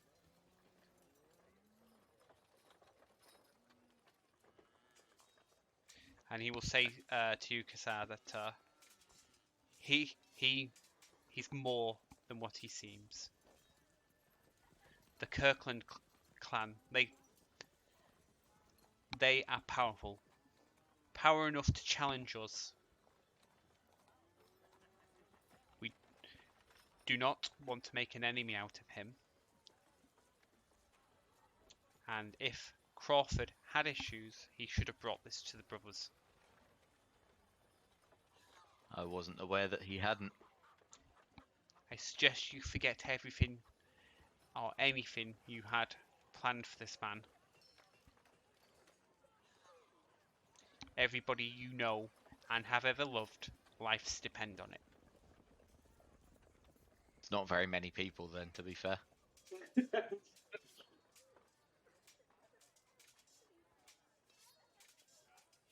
It's okay. Only some associates of mine who are not Brotherhood are known to Kirkland, but I am not, as it stands. Known how? They are in trouble with the Empire, and we were near his estate in Badir when some trouble occurred. Go on. I wasn't seen, and I wasn't, my face wasn't seen, and no one knew my name, so no one can tie me to the trouble. But they had some issues down at his estate. A slave break. He will sort of hold his hand to his head and just like squeeze his temples.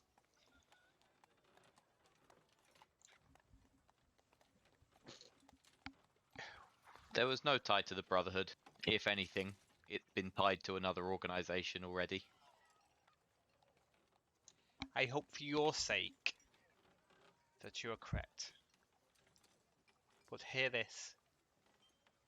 If you become known to Kirkland, you will have no protection here.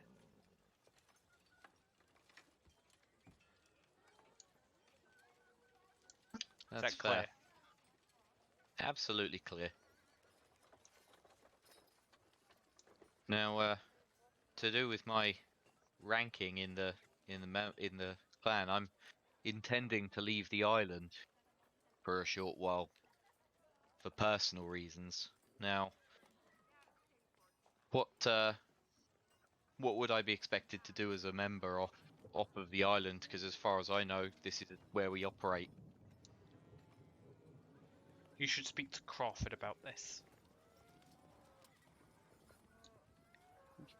You are one of his men. If you were one of mine, I would not permit you to go. Okay. Well, then maybe I'll send him a letter. You do that. John. And with that, the person with the torch will instinctively turn around and start to walk out. Okay. I'll follow him, and just sort of before I leave, I'll just say, was there any captain in particular who's worth talking to in this town? Are you saying this back to Webb? Yeah. He'll say, none. They come and go with the tides. I don't keep names. I don't keep contacts.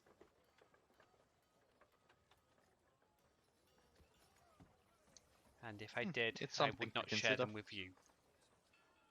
It's something to consider. Could be quite lucrative. Out. And then I'll leave.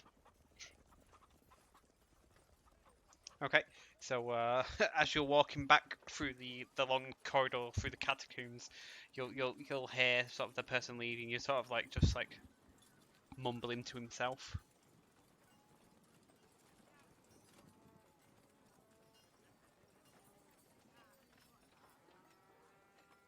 And you'll return to the door, which is then unlocked and opened, and you are sort of shown through it.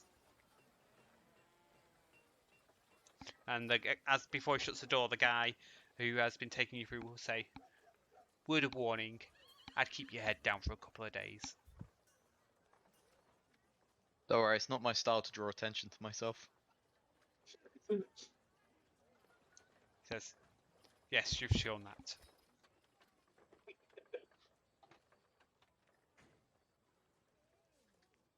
Alright, I'll see you, well, maybe never.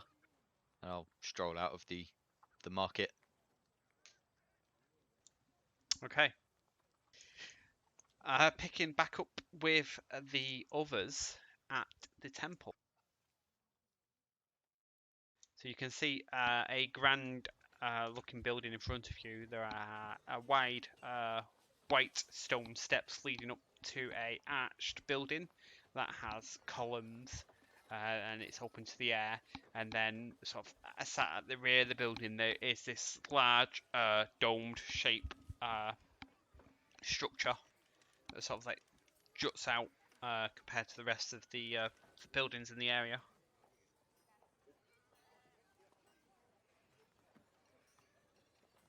I stroll up in there and inside the temple. Is the domed building, is that open to the air as well, or is that enclosed and lit with torches? It's only opened at the sort of like the highest reach of the dome, so there's like this I don't know what you call multiple archways, but like a circle of arches that hold the roof up, and then it's like stone walls. Yeah. So is there like candles or torches inside that bit of the building? Yes. Okay, as I walk in, I use thaumaturgy to make the every fire source in the room brighten slightly and change to lightning blue for like a split second. And then I walk over to the shrine to Cord. Okay. And everybody else in the group, are you sort of like hanging around outside, or are you going? We're wandered in. I'll wait around outside. Yeah, I've no need to go inside. Chill outside.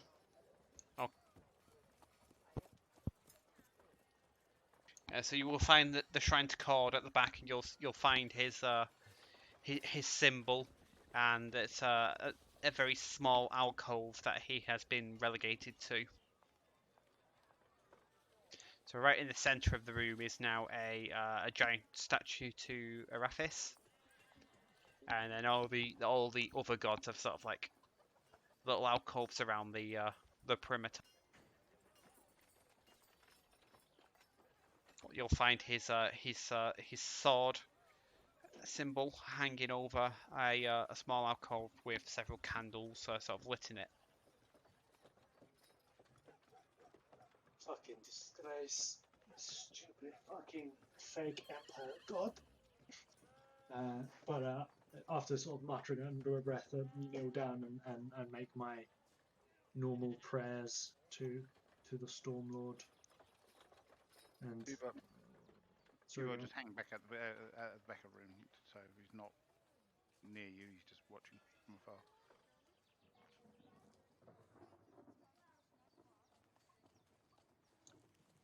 Okay, make a religion check for me, please, Ulfar. Okay. This has gone so well for me in the past. Yep, there we go. Are you sure you've actually got a god? Back on form. The magic's coming from somewhere. I am more religious than you. Yeah, well, I put my Still- god in you, so that's fine. Yes. I'm the favourite of court. Yeah. So yeah, as you sort of like say your prayer, nothing happens. Like whether or not you were expecting anything is another thing. But yeah, it just you say your prayer and then whatever else you want to do. So Duvar, as you sort of look around the room, you can see that there's only a handful of people that seem to go to the outer shrines, and most people seem to be offering their worship to Arathis, whose symbology is sort of like set in the middle of the room. Okay, once I've done praying, Ulfar will get up, and as he's walking out, he will use Thaumaturgy again, but this time to make like the flames on the Stormlord's thing really big and have all the others dim down. But like he'll act as though it's nothing to do with it and just walk out. Okay, so it is a vocal spell, so you do like you would have to Yeah. speak something. Yeah, but I don't have to say it loud. No, but it, like spell casting's quite noticeable. Hey, I lost my voice to a guy going Frostnyrrd. So I think I can do a little fire show with the same flair.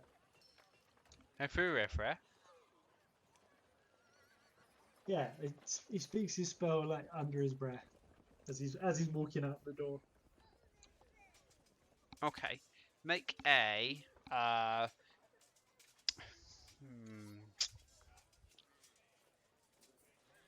I'm gonna say make a stealth check, but without disadvantage. I crit my stealth check. Yeah. Okay. Yeah. All right. Nobody seems to like it. It does cause a bit of commotion in the temple, but nobody seems to tie you to tie it, it to me. which is pretty good considering the laws here. Yep. That's me pushing the limit every second. Right.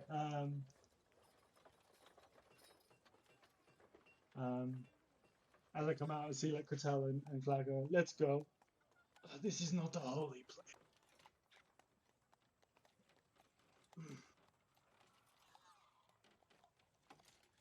Let's. I suppose we need to go back to the square, meet up with Kassar. Hopefully, he has some good news.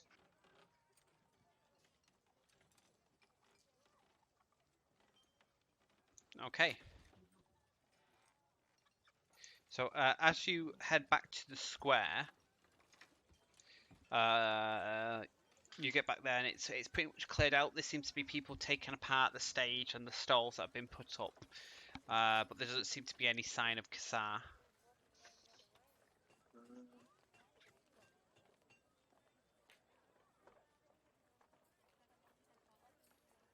Maybe we should have a quick look around for someone to stay. I don't want to run the risk of missing him. We could ask people. We could. There's plenty of people still knocking about here. See if there's any suggestions. And like, or if I like grab the nearest guy to him that's doing something or hanging about, and just go, "Hey, no good inn to stay in the town." Says, yes. Well, I would be very happy if you could let me know this. It would be very useful. Oh, okay. The area you want is called Whitegate. It's by the start of the town where the gate is. The big white gate. Yes. There's a street there called Moonrise Street. It's full of inns. Can't miss them. Perfect. Thank you very much, sir. May the blessings of the Stormlord be ever upon you. Stormlords. No, Arathis. Arathis.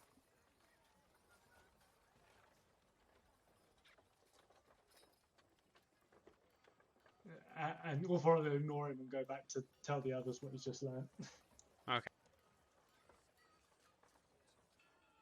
There is apparently Whitegate. Near the gate, there's a street, Moonrise Street, full of inns. Can't miss it. So we might as well just wait here till Kassar turns up. Yeah, so about another half an hour will pass before, before Kassar will emerge from the amphitheatre, and Kassar, you kind of see that the sun's starting to get low, so...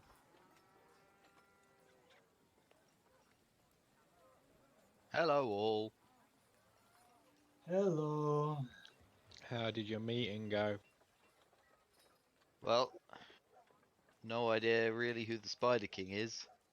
He's just another guy thinking he's in charge in probably the poorest district in the town. But no, unfortunately, no luck with captains or the like. I just suggest we go and talk to this seal clubber man you met.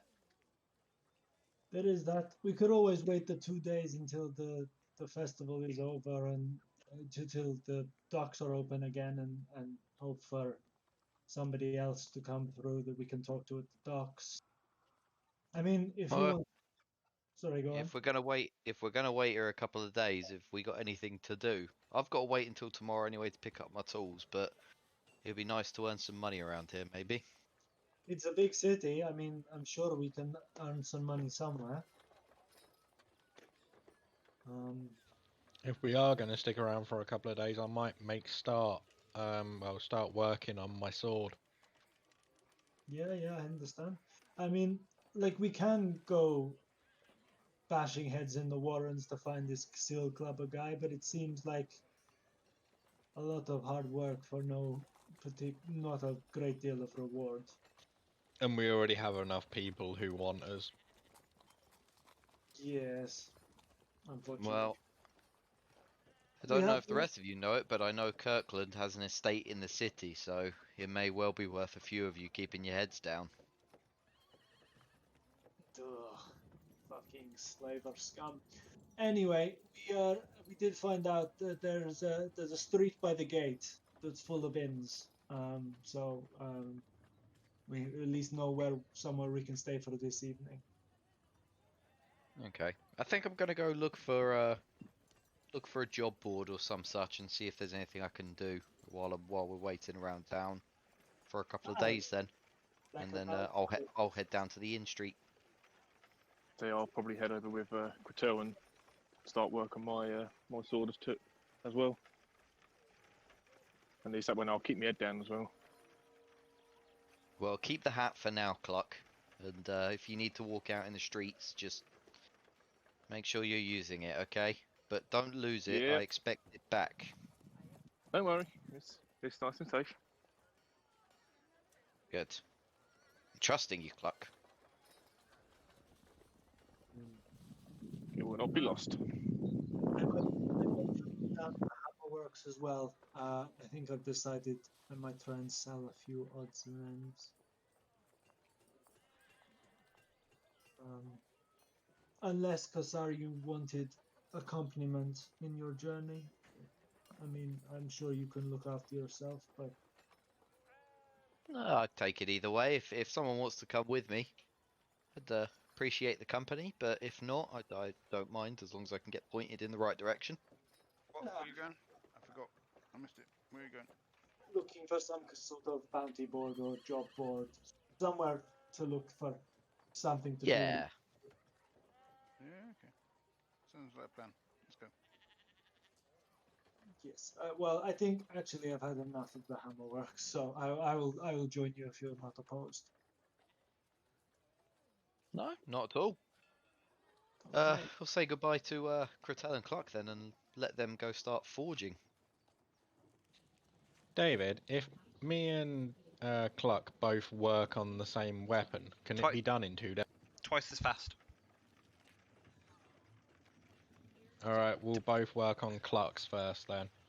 Okay.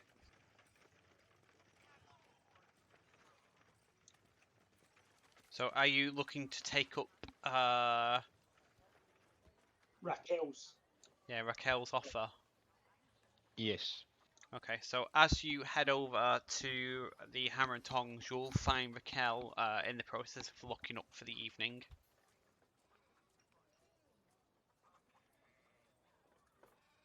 Say, back so soon after those tools? Well, we were just going to ask if over the next couple of days we could take you up on that offer on working on your anvil.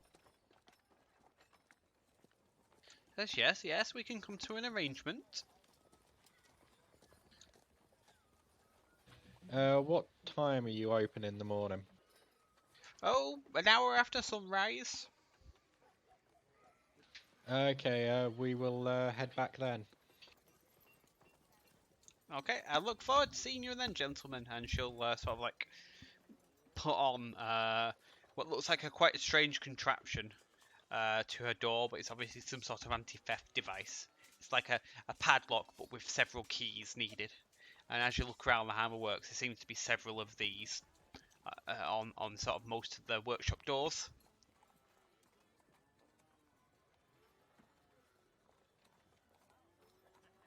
So strange lock contraptions. Mm-hmm.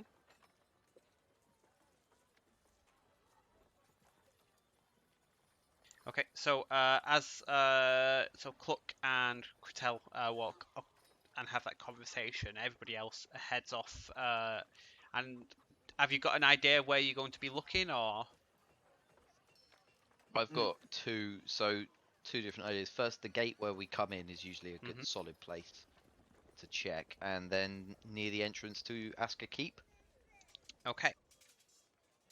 So as you head over that way, you'll be so yeah. As you pass Aspen Hall and head towards the keep, you will see along the street that has all the inns on it, and it's quite clear it's Moonrise Street. You'll see that on the opposite wall there is a lot of notices pinned to it,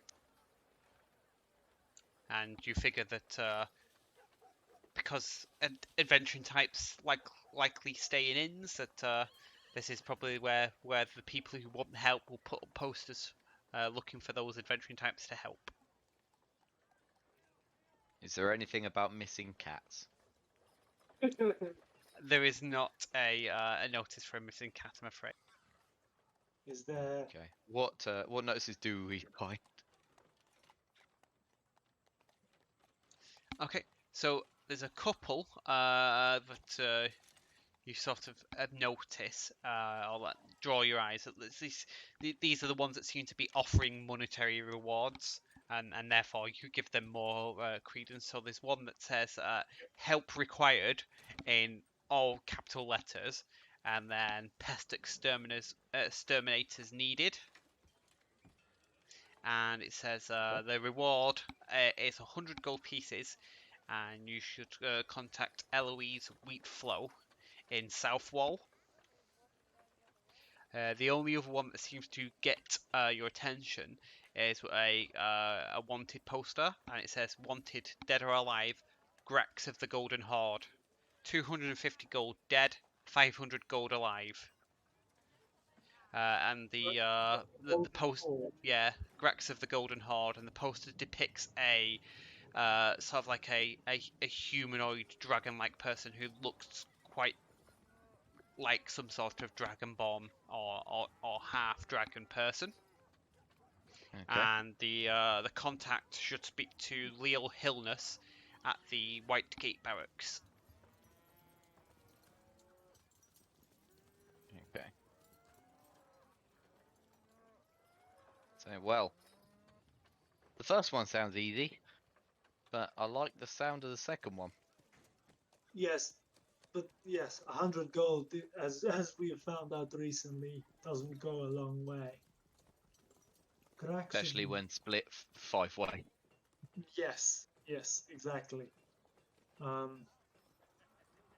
We might want to head over to the barracks and perhaps.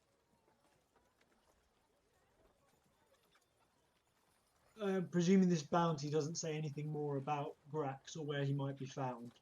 It does not. It just says to speak to Leo Hillness for more information. Okay. Well, we're right by the White Gate, so I assume barracks are very nearby. We might as well just pop by and have an ask now. Yes, I don't see why not.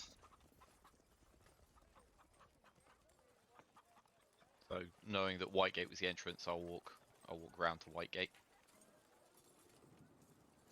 Yep. So as you walk the corner, you'll see that this is sort of like a set of open gates, and inside you can see tents and like military buildings, and there will be like a parade square where it's like soldiers are going through drills. For the flaming fist. Yeah, is it just open like we could just like stroll in, or is there like somebody on the door?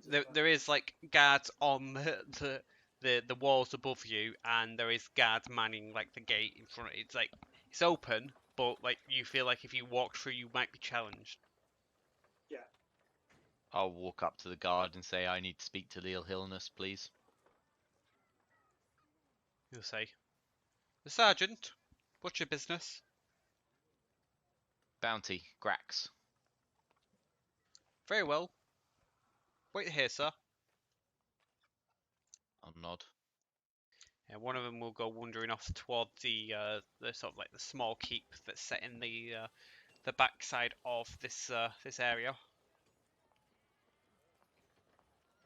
And after sort of 5 to 10 minutes, during this time, Cretel and Cluck, unless you found anything else in particular that you wanted to do, if you were heading back to Moonrise Street, you would probably find them in front of this barracks.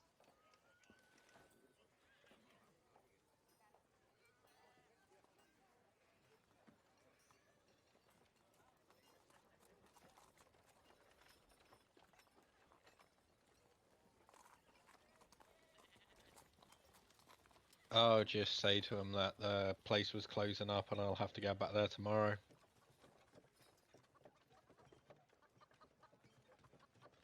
Did you guys find anything good? We're just querying a bounty now. Yeah. Yeah, so after say about 10 minutes, in which time Cluck and Cretel arrive, a soldier will walk forward and sort of like he's wearing a bit more of a fancy cape, and he's got a bit better made armor on, and he will say, "Hi, I'm Sergeant of the Gate. You wish to speak to me?" Evening, Sergeant. Assume you're Leal. We're looking for information on the wanted poster you left up on Moonrise Street. Yes, Grax. Have you come to claim the bounty? Come for information. Let's see. Just want to know if you know anywhere where he might be hiding. Where was he last seen? You'll say that Grax is a scourge in these parts. He has been terrorizing the traders coming in and out of the city. We believe he's got a hideout in the Herf Forest, but that him and his men do operate all the way up to the city as well. Forest, you say? Oh God. Yes, do you know of it? Yes, I dwelt in the forests for a long time. I'm a tracker by nature and a monster hunter by trade, so I think this will work out well. Yes, I do agree. Grex is a bit of a monster, and he has a bit of a weird following. There's a bunch of kobold and half mongrel creatures that seem to follow him and live off his every word. Ugh. Scummy creatures, kobolds.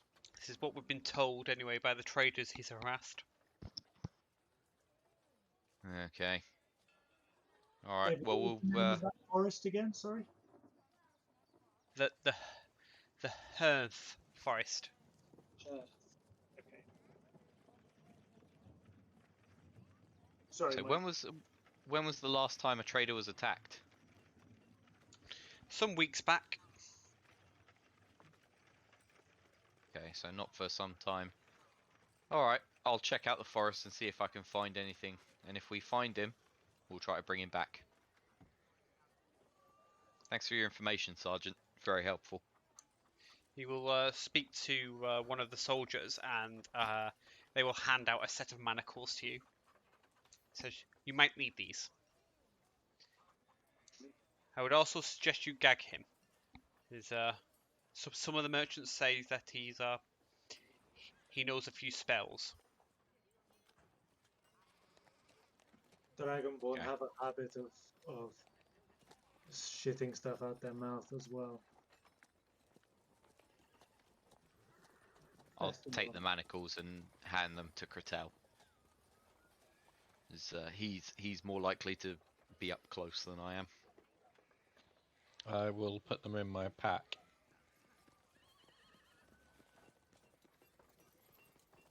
They will leave as soon as possible. Thank you for your information, Sergeant. Good evening to you. And to you, sir.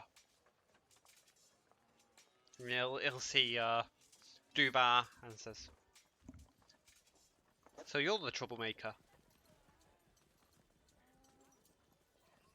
Oh, as far as I know. We've had reports of your coming to the city, heavily armed. A couple of trinkets I've picked up on the way. This is why we hunt people like Grax. You never know what you can pick up. Well, just be warned. The guards are looking out for you. Don't be caught doing anything suspicious in the city. Well, next time you'll see me is probably with my friend bringing Grax back. Dead or alive. Very well. If there's anything else, Hopefully, if once we've done that, hopefully you'll allow me to have my equipment back. you're welcome to take your equipment at any time as you leave the city.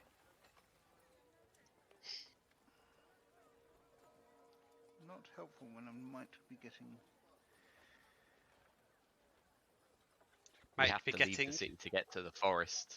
Yeah. Duvar will be okay. Yeah, true. Yes, well, Very true. you have to understand that lesser species are not allowed to carry weapons in the city.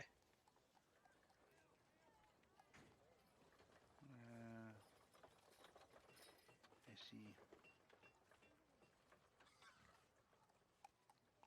Now, if you've got Well- nothing else, I've got duties to attend to. Good day. No, that's it.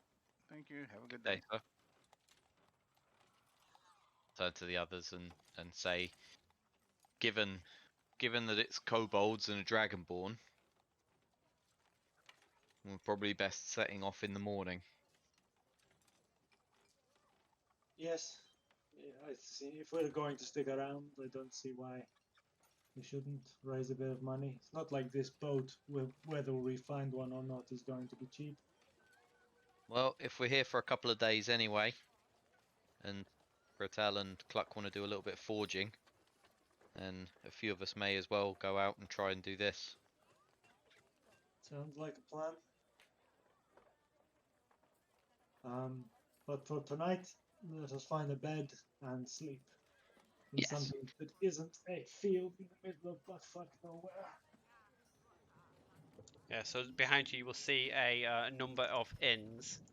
They are, in no particular order, the Hooded Squirrel, the Crossed Candles, the Staff and Magpie, the Stray Soldier, and the Iron Maple.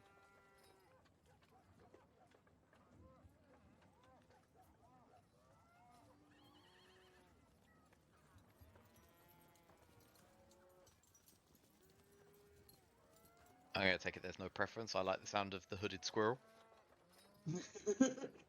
Sounds like a Anything that's a yeah. hood, really, isn't it? I like the magpie one, but alright. I'm the first. I Hooded don't squirrel care. it is. Okay, we'll go the hooded squirrel.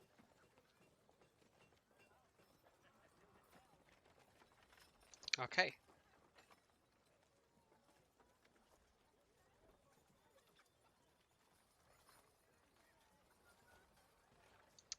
Sorry, I've just had something. It's just completely gone out of my head.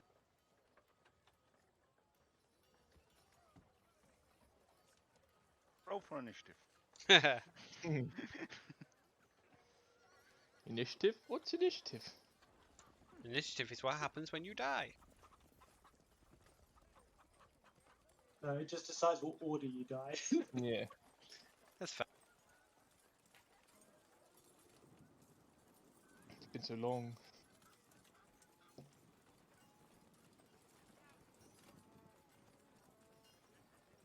Okay, so you'll enter the Hooded Squirrel, and inside you'll find it to be a quite a welcoming tavern slash inn. There's at least a dozen people currently in the tavern, and most seem to be discussing religion or political matters, while there is others that are playing gaming off to one side. There's a sort of mainly human bartending staff at the sort of the backside of the inn.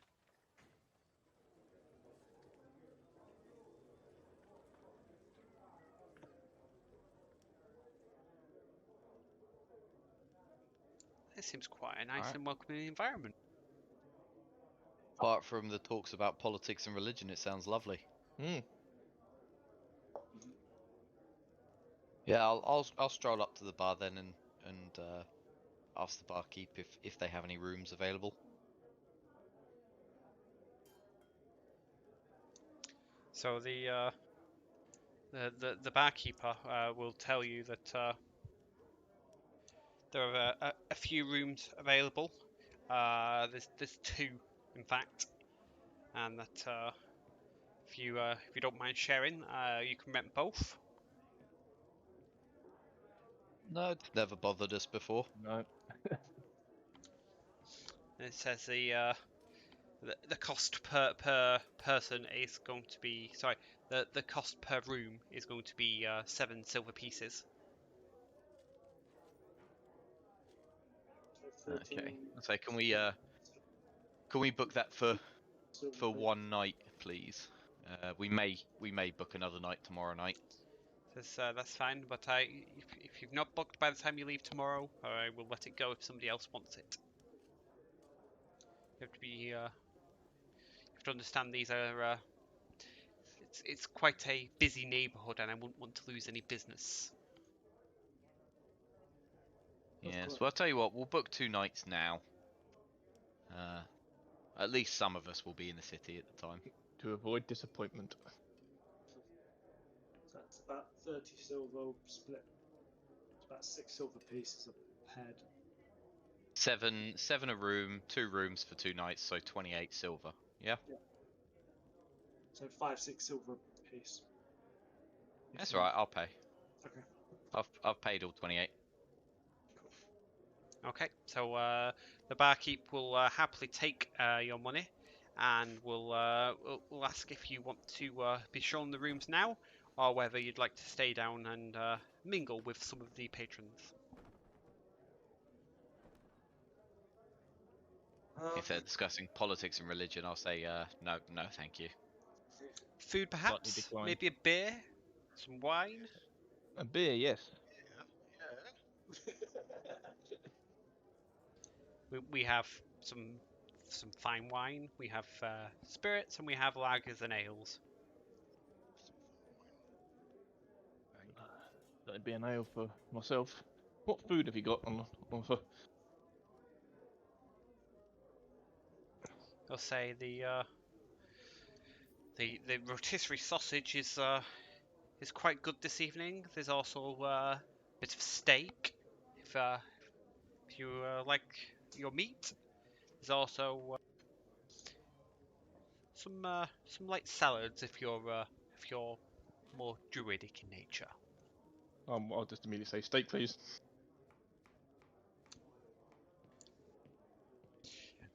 Okay, so steak and an ale, you said. Me? Yes.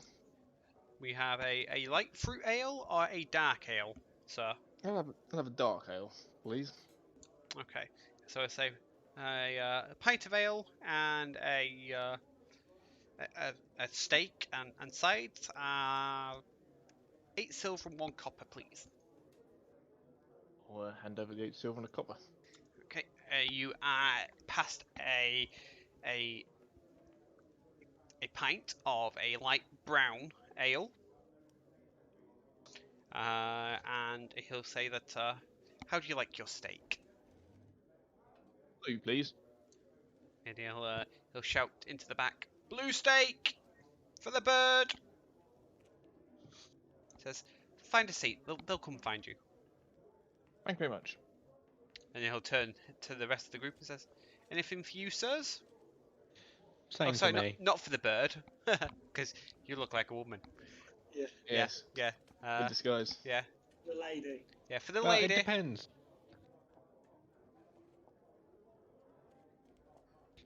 I mean, I've known women to be called birds. Yeah, that's true. Yeah, it could work.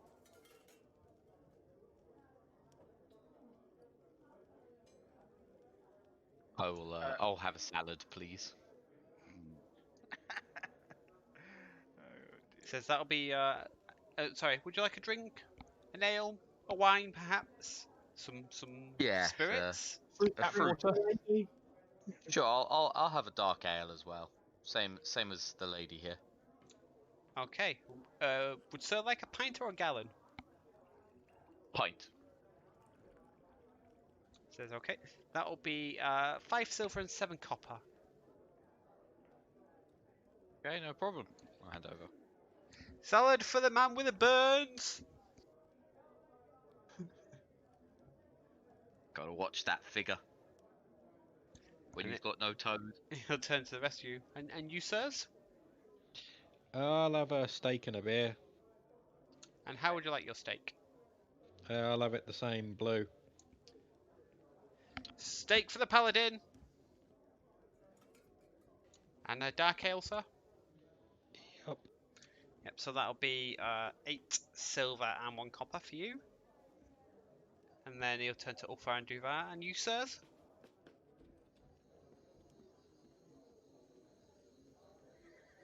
I'll have the same, but the steak will be medium rare, please.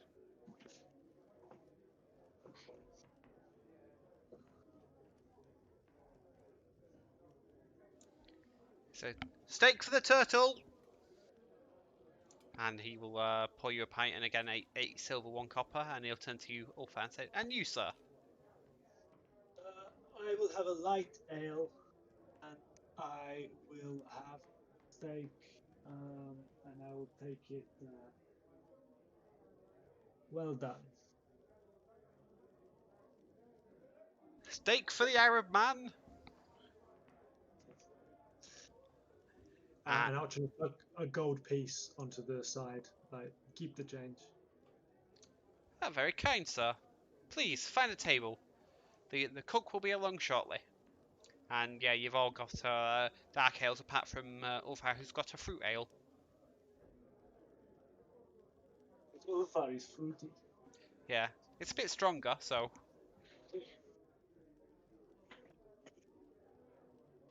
So you sort of sat in the tavern. It's about a half an hour wait before your food starts to arrive, and Kasar, your salad brought out first, and it seems to be like a lettuce. It's mainly lettuce, but there's a bit of sour cream and a bit of like stale bread on the side. And then Nice. for everybody else, they bring out a steak that's got a creamy sauce with what looks to be like mashed potatoes and cooked leeks. Oh, God, this is posh. This is compared to what we've eaten for weeks. We've been eating shit for weeks now. We're eating like kings. That's what happens when you come to a decent enough place. Yeah. Aren't you glad you didn't go to the Kraken? Yes. They're probably serving up cat in a pie. Well, probably sending up people who didn't pay the toll. People taste nice. They do, correct? Hey, you can't say that anymore. You're a patron of the Stormlord. Fuck you, Stormlord. Yeah, I need to find a reason to make a religion check just so I can beat that one. So the I like that I crit failed my religion check and then critted my stealth check. Like, Yeah, that more was the opposite way counterintuitive around. to Yeah. the character. It's perfect for you. I think you should go to the temple yourself. Find a reason to go there and give it a go. Yeah. yeah, so you're sort of sat in the room, and there's obviously this talk of like just general day-to-day stuff's going on. There's in fact, let's make a perception check to see what you can overhear above like the religion and the politics. Crit fail. Wow. 3 crit fails and a crit in 4 rolls. That is mad. Yeah. Yeah, so you don't pick up much. You get some word about like there's a lot of talk about the Empire and like how they're blocking the docks with their ships, and that the number of soldiers is causing a burden on the city. There's also some talk about the guards having made a a raid into the Warrens recently, looking for a missing person, and there's rumours, and it sounds like a few people were killed, but they like most people in the tavern who are locals seem to think that it's a price you pay for living in filth. There's definitely no tears spent on it. There's a few people that seem to be talking about an upcoming sort of day of games in the arena that they're looking forward to. And there is also sort of a few people talking about having a game of Hand of Fate if they can get enough people to join. I like that game. Do we hear whether this guard raid on the Warrens was successful, or what the outcome of it was? No. Okay. Based on your rolls, you're only catching snippets of bits of information. Yeah. So you just know that we hear people were killed. You don't even know whether it was people from the Warrens themselves, like passerbys or guards. You just know people were killed in the raid. But it doesn't sound like it's not uncommon enough that it shocks anybody. But it's not doesn't seem to be. It's definitely newsworthy, but it's not like surprising. Yeah.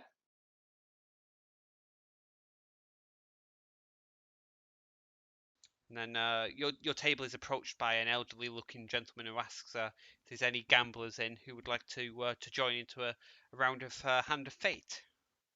Huzzah? Yeah, I'll have a go. Says, do you know how to play? I'm He's our reading it resident now. gambler. Yes, I've played a little bit in the past. Says, good, good. Any of you fine gentlemen? No, Kazar does enough gambling for the group. It's a 50 gold buy-in.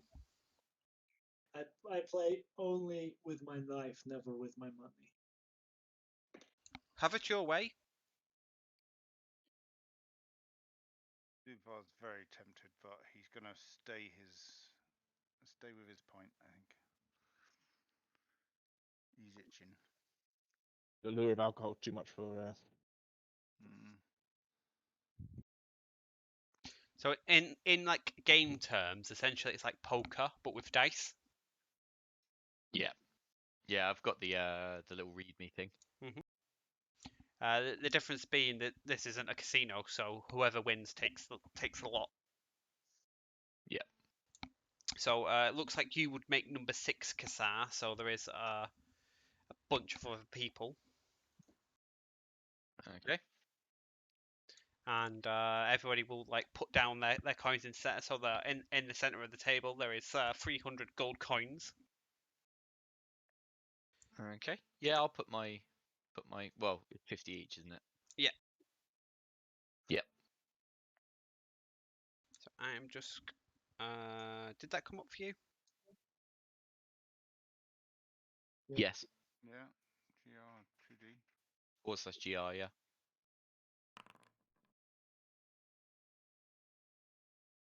It's alright, you can yeah, that's better. You privately rolled some dice. Perfect. I'm just gonna grab a notepad. That's where we just see GM modified some dice.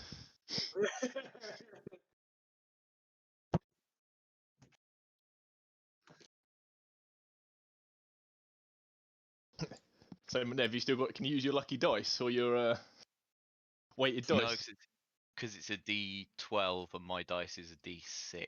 Yeah, so Damn. it's D12 because like it's easier than doing cards, but these essentially That's represent cards. basically a card game, right? Yeah. Yeah. Yeah. So could you see what I just rolled, David? No. Okay. All right. Cool. I But got it set up. Right. I will like you will have to confide in somebody. Like Oh yeah.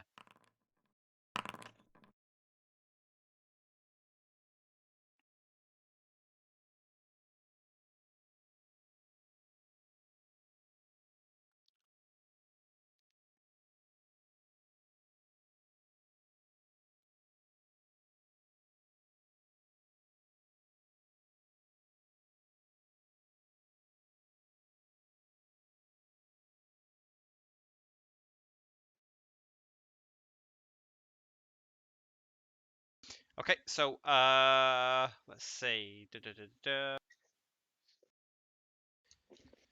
So let's say person 1 will just sort of they will knock. Person 2 will raise 10 gold.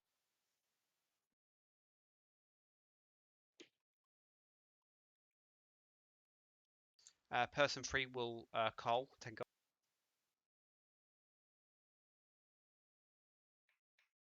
Person 4 Okay. will fold. Cool. Yep. Person 5 will raise 20 gold. I will fold.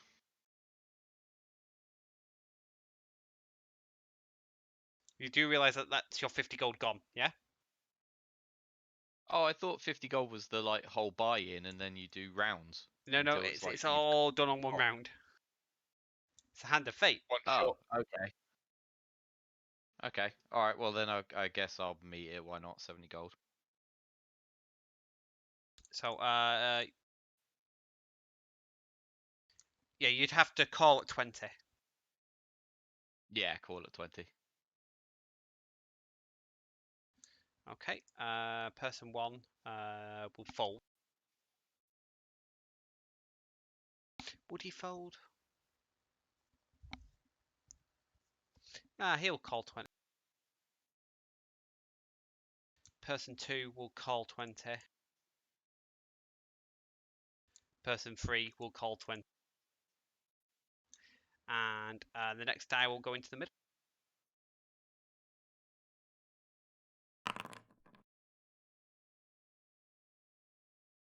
So it's a 9. It'll start with person 1, and again they will knock. Person 2 will knock. person 3 will raise 10.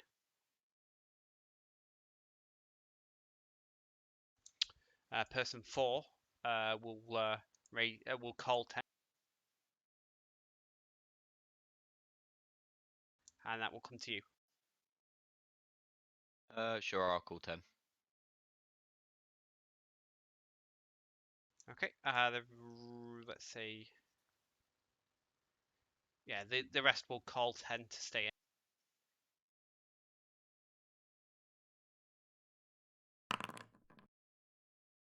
Next out is a 7.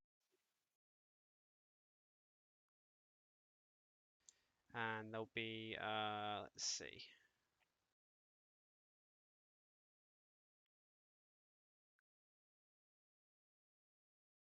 So everybody at this point seems to knock, and it gets to you.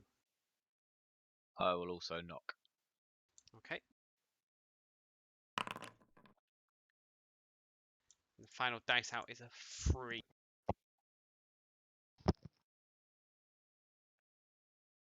So, I wish I knew what Mike had in his hand. sorry. I wish I knew what Mike had in his hand. It's a lot more fun when you don't know. Well, no, but I don't know anybody. I wish I knew one hand. Just so you... That's why you need to play to get involved. How dare you. So 1 and 2 will knock. 3 will raise. I'll fold.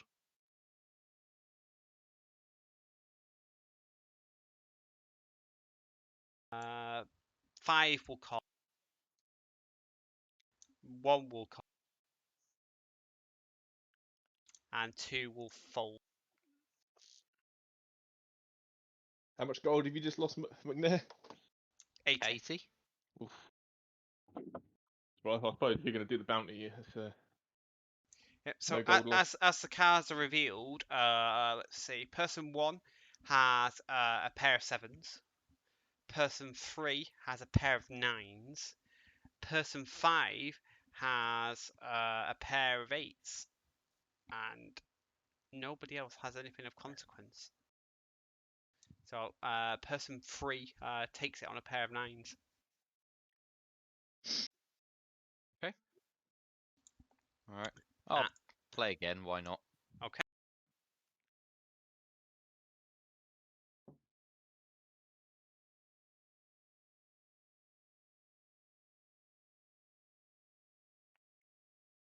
Just going to read. Okay. Wait, hold on.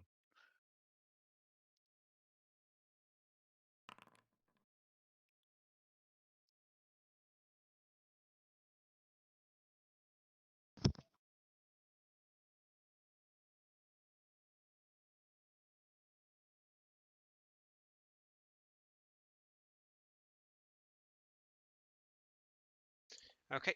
The first 4 people do nothing, but person 5 will raise 10.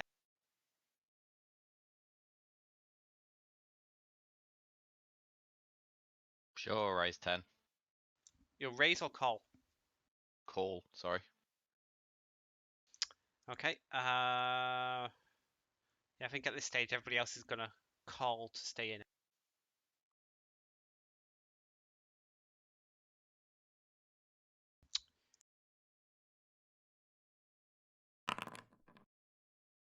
First out is a 4. That's enough to get person 1 to raise 10. Person 2 will call. Person 3 will fold. Person 4 will call. Person 5 will call. Yeah, cool.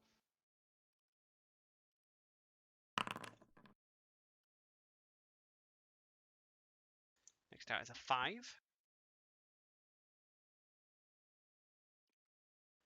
Person 1 will raise 10. By the way, a straight in this, is it all 5 dice have to be in a row? Yes, Fuck me, that's hard. it is hard. It's a hand of fate. Person 2 will call 10. Person 3 is already folded. Person 4 will call 10. I fold. Kassar fold. Person 5 will fold.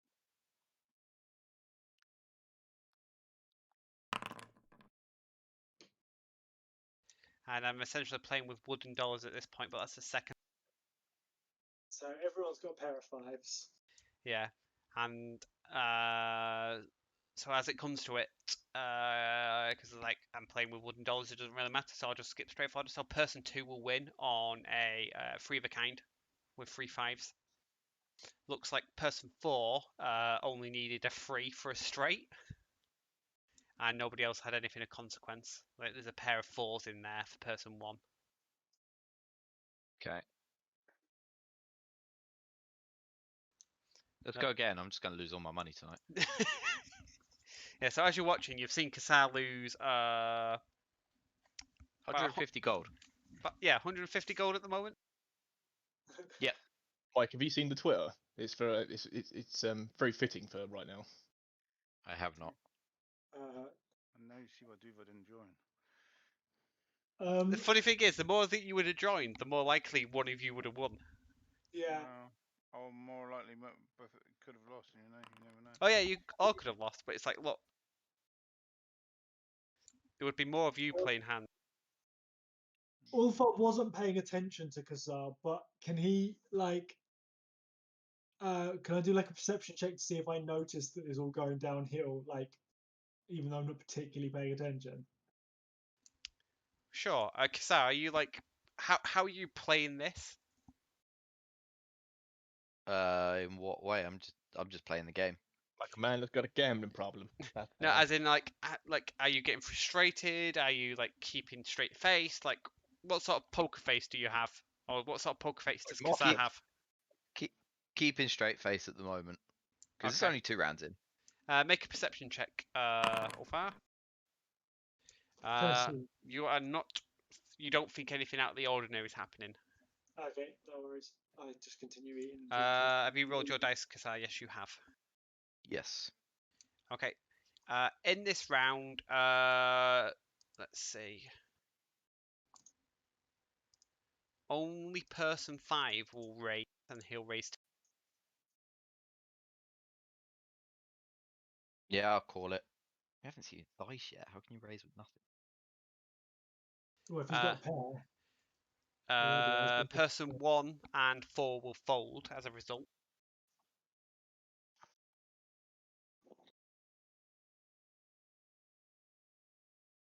I will think of ways to improve these rules. 2 and 3 will call.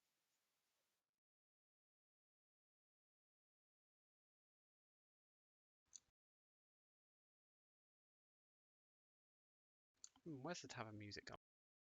This is most unfortunate. There we go. Need a bit of background.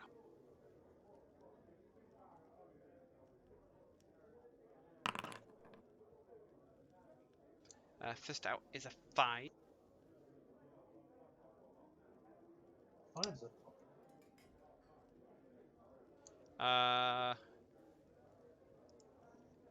Let's see. In fact, no. Nobody raises until it gets to you, Kassar. I will raise 20. Ooh. Okay. Person 2 will fold.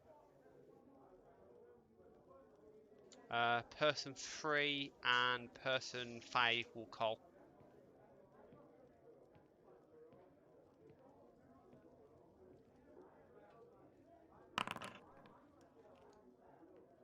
Next out is 10. He's folded. He's folded. 3 and 5 left. Yeah, 3 and 5. So 3 will knock. 5 will.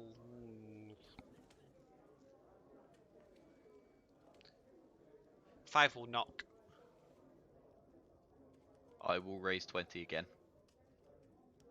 Oh, it's the big bluff. There's a big bluff in the third hand.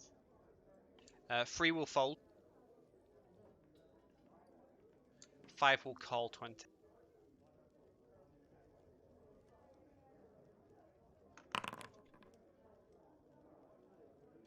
Another 5. Jesus, 5s. Okay. Person 5 will raise 20. Okay, I will call. Okay. What do you show, Kassar? Pair 10s, pair 5s. Okay. Person 5 had nothing, so you take the pot. How much is that? So it's 50 gold plus whatever was raised. no, it's No, it's 250 50 gold. gold. So 250 plus 10 plus 10 plus 20. So that's 290 plus 10, 300. 360 gold, not including anything you put in. Awesome. So, with me being 150 down before that point, that puts me at 210 up. Yeah. I'm gonna leave. That's fair. Not bad, right? Pleasure playing with you, gentlemen. Checkmate. Yeah, there'll be a few sort of gritted smiles, but everybody seems to be a good sport about it. And in fact, the person you beat in that last round will actually buy you an ale, Kassar. Roofie you. Yes. Yeah, I was bluffing on the first one. Not gonna lie. But then the 10 came up and I was feeling better. Mm-hmm. It's really hard because you've got 2 cards. You can't fucking do anything with 2 cards. I was gonna say, who raises without fucking seeing anything? God damn. Somebody who's got a good start, right? Yeah, Yeah, if you have a pair of bases or something. Yeah. So person 5 had a 7 and a 9 when he raised. Also, sometimes you like, especially if someone had raised like 60 gold in the first hand, it could be just to scare everyone else off. Yeah, try and bluff everyone out. Yeah, That's Yeah. what I was doing. Hold everyone out. That's what he tried to That's do at what the I was end. doing. He raised 20 at the end with nothing but a pair of 5s, in the hope that he would Yeah. scare you off that that third 5 was important to him. You went all Well, I that shut way myself. on 2 rotten pair. I shat myself that he had a third 5. Exactly. Ugh. Right, pair 10s did it. Yeah, That's did. it. Did indeed. I'd leave on a high. Okay, so Kassar will come over with a much larger coin purse than he left. I will thank the gentleman and offer to buy the people at the table around Yeah, for their camaraderie. that goes down well.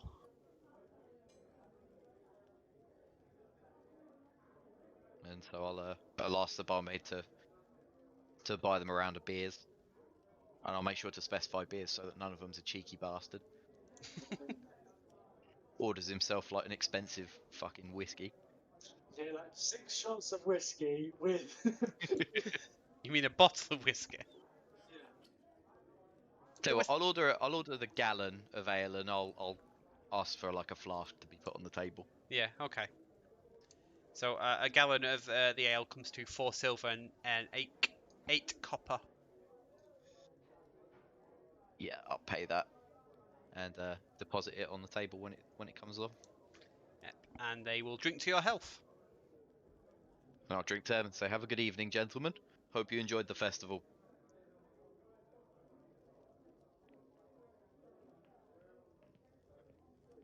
Now I'll get up and say, "We should leave. I'm on a hot streak right now, and I don't want to ruin it." As good a time as any I could do with sleeping in a decent bed. Barkeep, Car, then let's go get the rooms. you keep bragging about. What's that, sorry? Ulfar? He's asking where the rooms are. He will say you need to head upstairs for the room.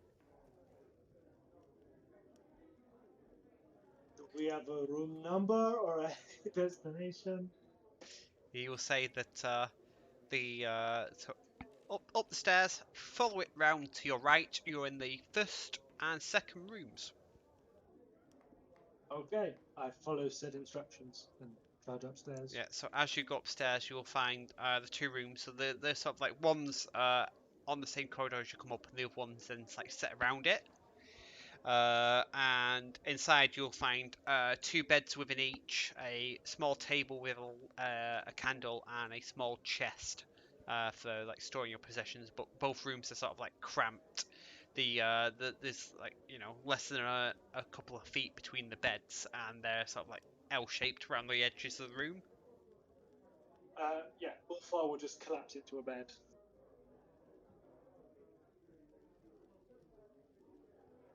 I'll split the rooms depending who goes where. I'll just follow someone in and take a room, take a bed.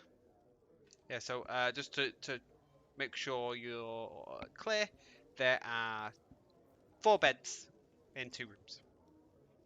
Yeah.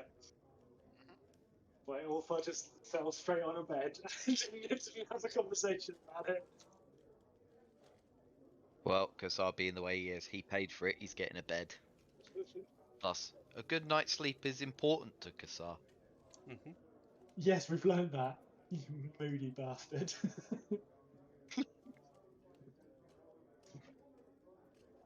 Oh, So I'll go to sleep in one of the beds.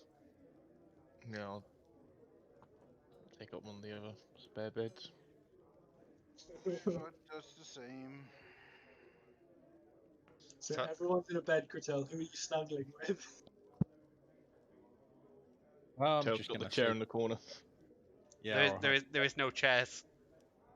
These rooms are tiny. If only we had Ares, we could stuff him inside a chest. Yep. If Ares was alive now, that would be a lot more difficult. I think Ares probably would have died by this point. Yeah, again, yeah. As I said, he would have come back from the dead twice at this point, probably, at least. He's probably slightly more scary. Yeah, so who are you snuggling with, Critel? As I said, I'll sleep on the floor. Well, Duvo, I'm happy to offer you the bed, mate. Quite happy to. I can meditate or whatever. Got your shell. I'm about to say, can't you just go to sleep inside your shell? Yeah, possibly. There you go.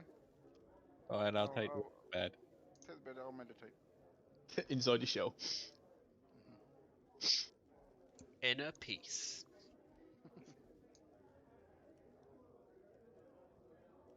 I'll contemplate the 10-foot pole. How about that? That is a very good idea. Okay, is anybody else going to do anything during their long rest? Sleep. No, I don't think so.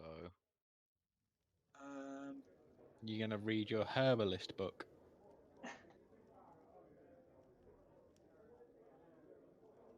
any Lend Any- you a book on winemaking. Yeah, for the purposes of all the new herbs and stuff, does my book of herbs and spices do anything in that regard? If I read that book, will I learn? You'll learn essentially everything that you can see in the herb law is what the book will tell you.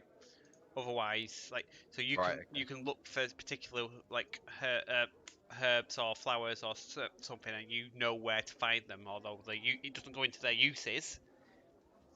Mm-hmm. Okay. any part of the long rest that Orpha doesn't spend asleep, he's going to continue carving lightning bolts into his maul, which he's been doing for a few months. Okay.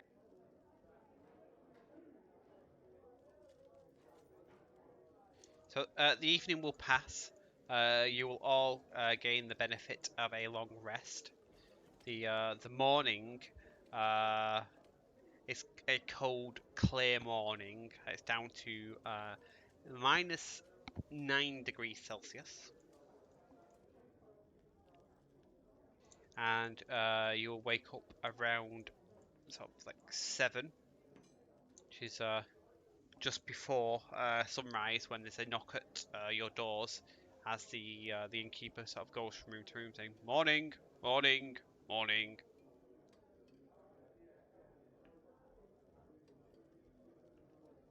Point at Ulfar's bed, say, "Don't say it." Some people go, "Woman!" So, Duvar, having spent some time focused on your Pole. poll, you will come to know that this is a magical item and it has a command word. Oh wow. And speaking that command word will transform it into a fishing pole with a hook, a line, and a reel. Fantastic. Interesting. Magical fishing pole. It is a Perfect. pole of angling, Pole of angling. and you have A fishing rod. discovered the magic word to turn it into a fishing rod from a pole. So if you know when you take pictures of your pole, angling is important. Dear oh dear.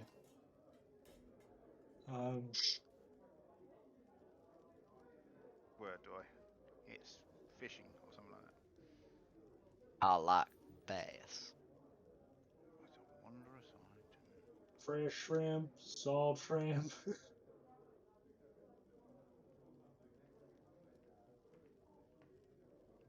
Very good. Okay.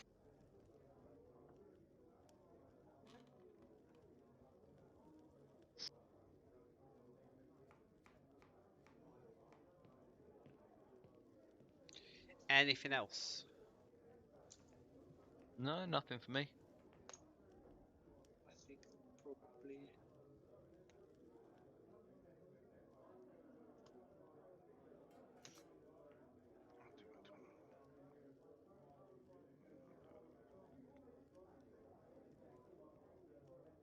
No, I think that's it.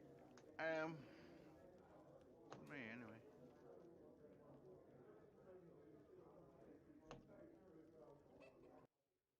Okay, so get rid of that.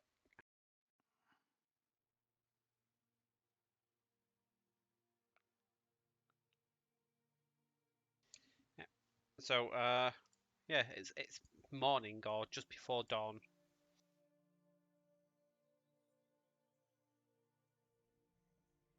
Looking at the time, should we call it there? Unless there's anything you want to do before you wake up. Sleep. You've just slept.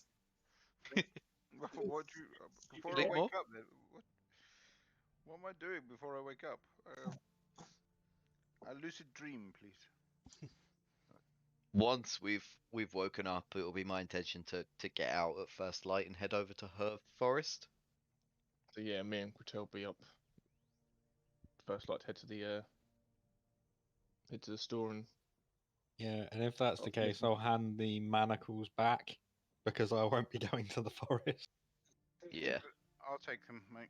Give them to me. I'll come with you. Yeah. You never know. Maybe I can bonk him. Yeah, me, Duvar, and Ulfar are going, I think. Yeah.